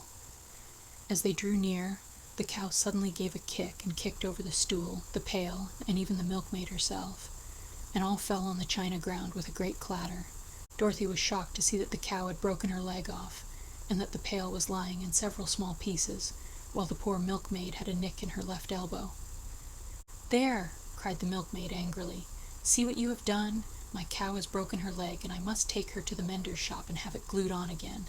What do you mean by coming here and frightening my cow?" "I'm very sorry," returned Dorothy. "Please forgive us." But the pretty milkmaid was much too vexed to make any answer. She picked up the leg sulkily and led her cow away, the poor animal limping on 3 legs. As she left them, the milkmaid cast many reproachful glances over her shoulder at the clumsy strangers, holding her nicked elbow close to her side. Dorothy was quite grieved at this mishap. "We must be very careful here," said the kind-hearted woodman, "or we may hurt these pretty little people so they will never get over it." A little farther on, Dorothy met a most beautifully dressed young princess, who stopped short as she saw the strangers and started to run away. Dorothy wanted to see more of the princess, so she ran after her, but the China girl cried out, "Don't chase me, don't chase me." She had such a frightened little voice that Dorothy stopped and said, "Why not?" "Because," answered the princess, also stopping, a safe distance away, "if I run I may fall down and break myself." "But could you not be mended?" asked the girl. "Oh yes, but one is never so pretty after being mended, you know," replied the princess. "I suppose not," said Dorothy. "Now there is Mr. Joker, one of our clowns," continued the China lady, "who is always trying to stand upon his head. He has broken himself so often that he is mended in 100 places and doesn't look at all pretty. Here he comes now, so you can see for yourself." Indeed, a jolly little clown came walking toward them, and Dorothy could see that in spite of his pretty clothes of red and yellow and green, he was completely covered with cracks, running every which way and showing plainly that he had been mended in many places. The clown put his hands in his pockets, and after puffing out his cheeks and nodding his head at them saucily, he said, "My lady fair, why do you stare at poor old Mr. Joker? You're quite as stiff and prim as if you'd eaten up a poker." "Be quiet, sir," said the princess. "Can't you see these are strangers and should be treated with respect?" "Well, that's respect, I expect," declared the clown, and immediately stood upon his head. "Don't mind Mr. Joker," said the princess to Dorothy. "He is considerably cracked in his head, and that makes him foolish." "Oh, I don't mind him a bit," said Dorothy. "But you are so beautiful," she continued, "that I am sure I could love you dearly. Won't you let me carry you back to Kansas and stand you on Aunt Em's mantle? I could carry you in my basket." "That would make me very unhappy," answered the China princess. "You see, here in our country we live contentedly, and can talk and move around as we please. But whenever any of us are taken away, our joints at once stiffen, and we can only stand straight and look pretty. Of course, that is all that is expected of us when we are on mantels and cabinets and drawing-room tables, but our lives are much pleasanter here in our own country." "I would not make you unhappy for all the world," exclaimed Dorothy, "so I'll just say goodbye." "Goodbye," replied the princess.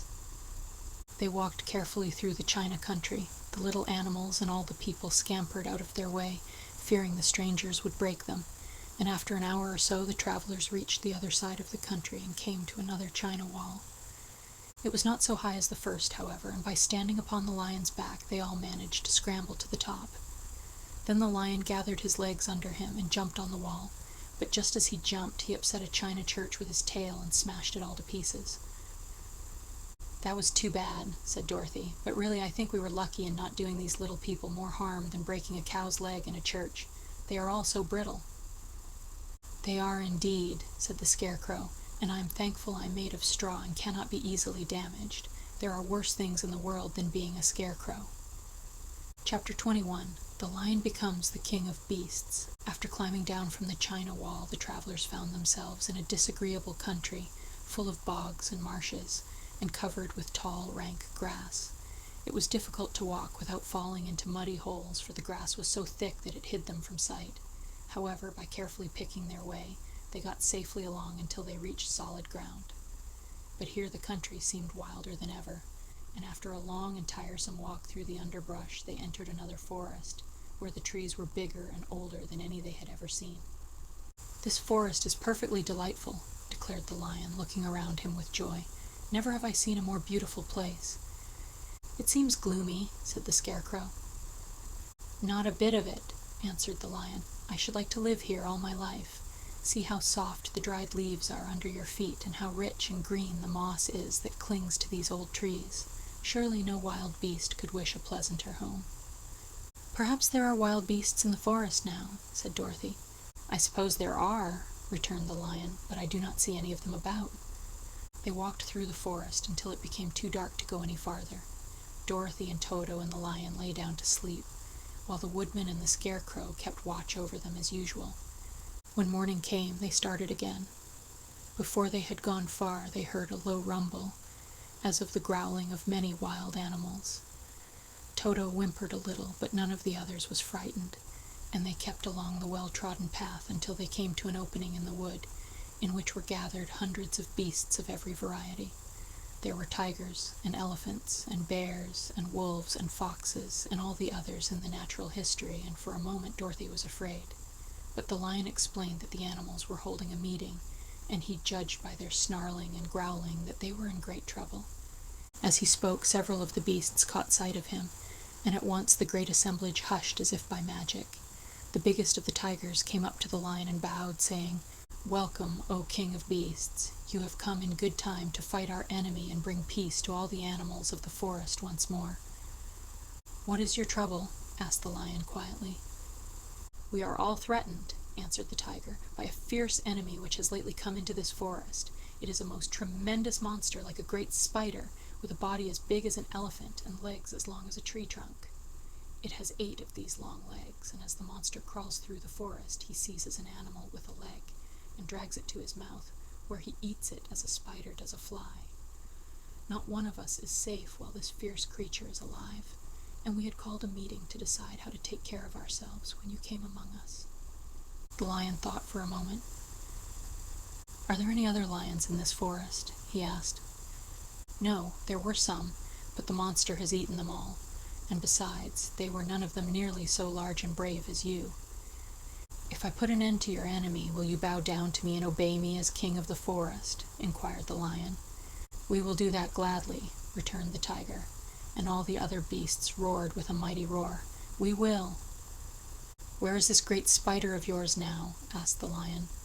"Yonder among the oak trees," said the tiger, pointing with his forefoot. "Take good care of these friends of mine," said the lion, "and I will go at once to fight the monster." He bade his comrades goodbye and marched proudly away to do battle with the enemy. The great spider was lying asleep when the lion found him, and it looked so ugly that its foe turned up his nose in disgust. Its legs were quite as long as the tiger had said, and its body covered with coarse black hair. It had a great mouth with a row of sharp teeth a foot long, but its head was joined to the pudgy body by a neck as slender as a wasp's waist.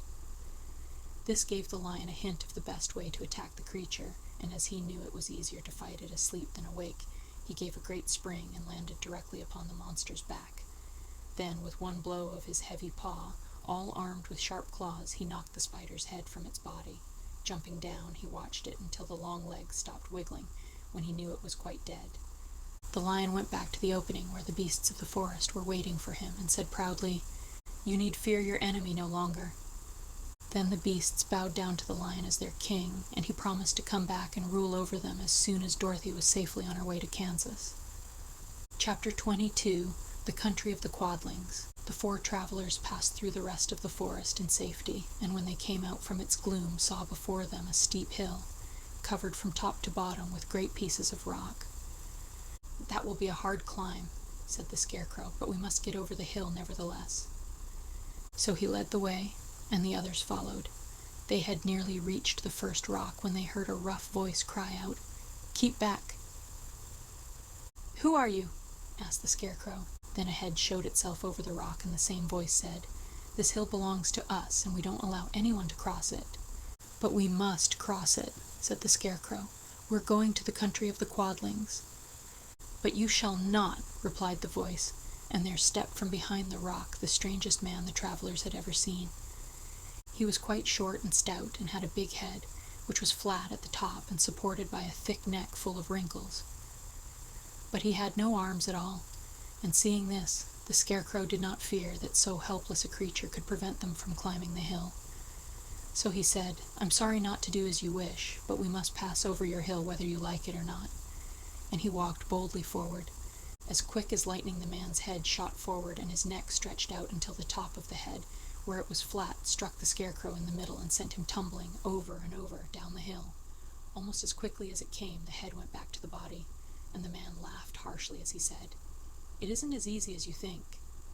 A chorus of boisterous laughter came from the other rocks, and Dorothy saw hundreds of the armless hammerheads upon the hillside, one behind every rock. The lion became quite angry at the laughter caused by the Scarecrow's mishap, and giving a loud roar that echoed like thunder, he dashed up the hill. Again a head shot swiftly out, and the great lion went rolling down the hill as if he had been struck by a cannonball. Dorothy ran down and helped the Scarecrow to his feet, and the lion came up to her, feeling rather bruised and sore, and said, "It is useless to fight people with shooting heads. No one can withstand them." "What can we do, then?" she asked. "Call the winged monkeys," suggested the Tin Woodman. "You have still the right to command them once more." "Very well," she answered, and putting on the golden cap she uttered the magic words. The monkeys were as prompt as ever, and in a few moments the entire band stood before her. "What are your commands?" inquired the king of the monkeys, bowing low. "Carry us over the hill to the country of the Quadlings," answered the girl. "It shall be done," said the king, and at once the winged monkeys caught the 4 travelers and Toto up in their arms and flew away with them. As they passed over the hill, the hammerheads yelled with vexation and shot their heads high in the air, but they could not reach the winged monkeys, which carried Dorothy and her comrades safely over the hill and set them down in the beautiful country of the Quadlings. "This is the last time you can summon us," said the leader to Dorothy, "so goodbye and good luck to you." "Goodbye, and thank you very much," returned the girl, and the monkeys rose into the air and were out of sight in a twinkling. The country of the Quadlings seemed rich and happy. There was field upon field of ripening grain, with well-paved roads running between, and pretty rippling brooks with strong bridges across them. The fences and houses and bridges were all painted bright red, just as they had been painted yellow in the country of the Winkies, and blue in the country of the Munchkins. The Quadlings themselves, who were short and fat and looked chubby and good-natured, were dressed all in red, which showed bright against the green grass and the yellowing grain. The monkeys had set them down near a farmhouse, and the 4 travelers walked up to it and knocked at the door. It was opened by the farmer's wife, and when Dorothy asked for something to eat, the woman gave them all a good dinner with 3 kinds of cake and 4 kinds of cookies, and a bowl of milk for Toto. "How far is it to the castle of Glinda?" asked the child. "It is not a great way," answered the farmer's wife. "Take the road to the south, and you will soon reach it." Thanking the good woman, they started afresh and walked by the fields, and across the pretty bridges until they saw before them a very beautiful castle. Before the gates were 3 young girls, dressed in handsome red uniforms, trimmed with gold braid, and as Dorothy approached, one of them said to her, "Why have you come to the South Country?" "To see the good witch who rules here," she answered. "Will you take me to her?"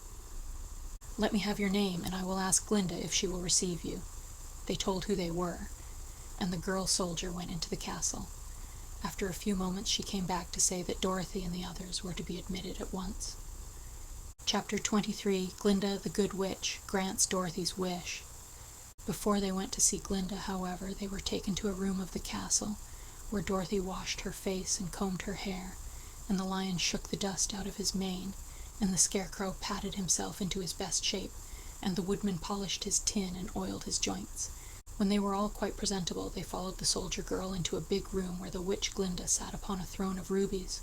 She was both beautiful and young to their eyes. Her hair was a rich red in color and fell in flowing ringlets over her shoulders. Her dress was pure white, but her eyes were blue, and they looked kindly upon the little girl. "What can I do for you, my child?" she asked. Dorothy told the witch all her story, how the cyclone had brought her to the land of Oz, how she had found her companions, and of the wonderful adventures they had met with. "My greatest wish now," she added, "is to get back to Kansas, for Aunt Em will surely think something dreadful has happened to me, and that will make her put on mourning. And unless the crops are better this year than they were last, I am sure Uncle Henry cannot afford it." Glinda leaned forward and kissed the sweet, upturned face of the loving little girl. "Bless your dear heart," she said. "I'm sure I can tell you of a way to get back to Kansas." Then she added, "But if I do, you must give me the golden cap." "Willingly," exclaimed Dorothy. "Indeed, it is of no use to me now, and when you have it, you can command the winged monkeys 3 times."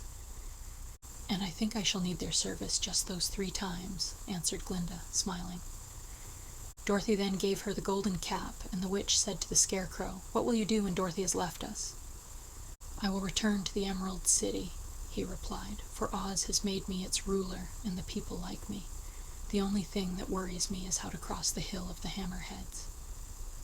"By means of the golden cap, I shall command the winged monkeys to carry you to the gates of the Emerald City," said Glinda, for it would be a shame to deprive the people of so wonderful a ruler."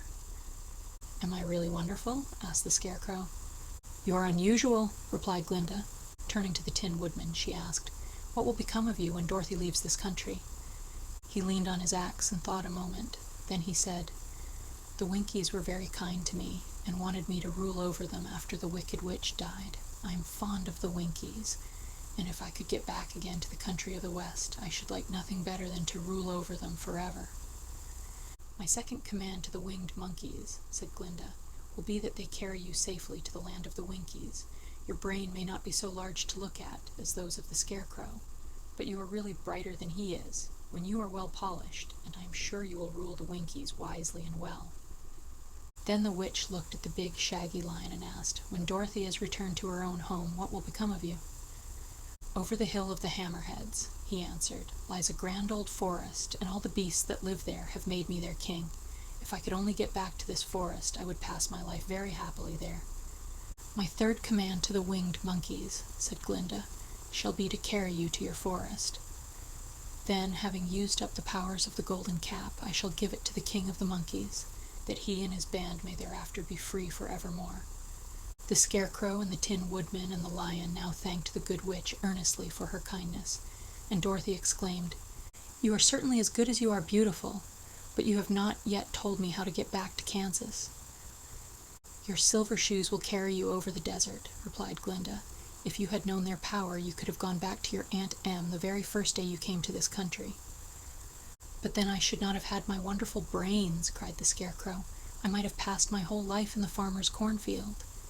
"And I should not have had my lovely heart," said the Tin Woodman. "I might have stood and rusted in the forest till the end of the world." "And I should have lived a coward forever," declared the lion, "and no beast in all the forest would have had a good word to say to me."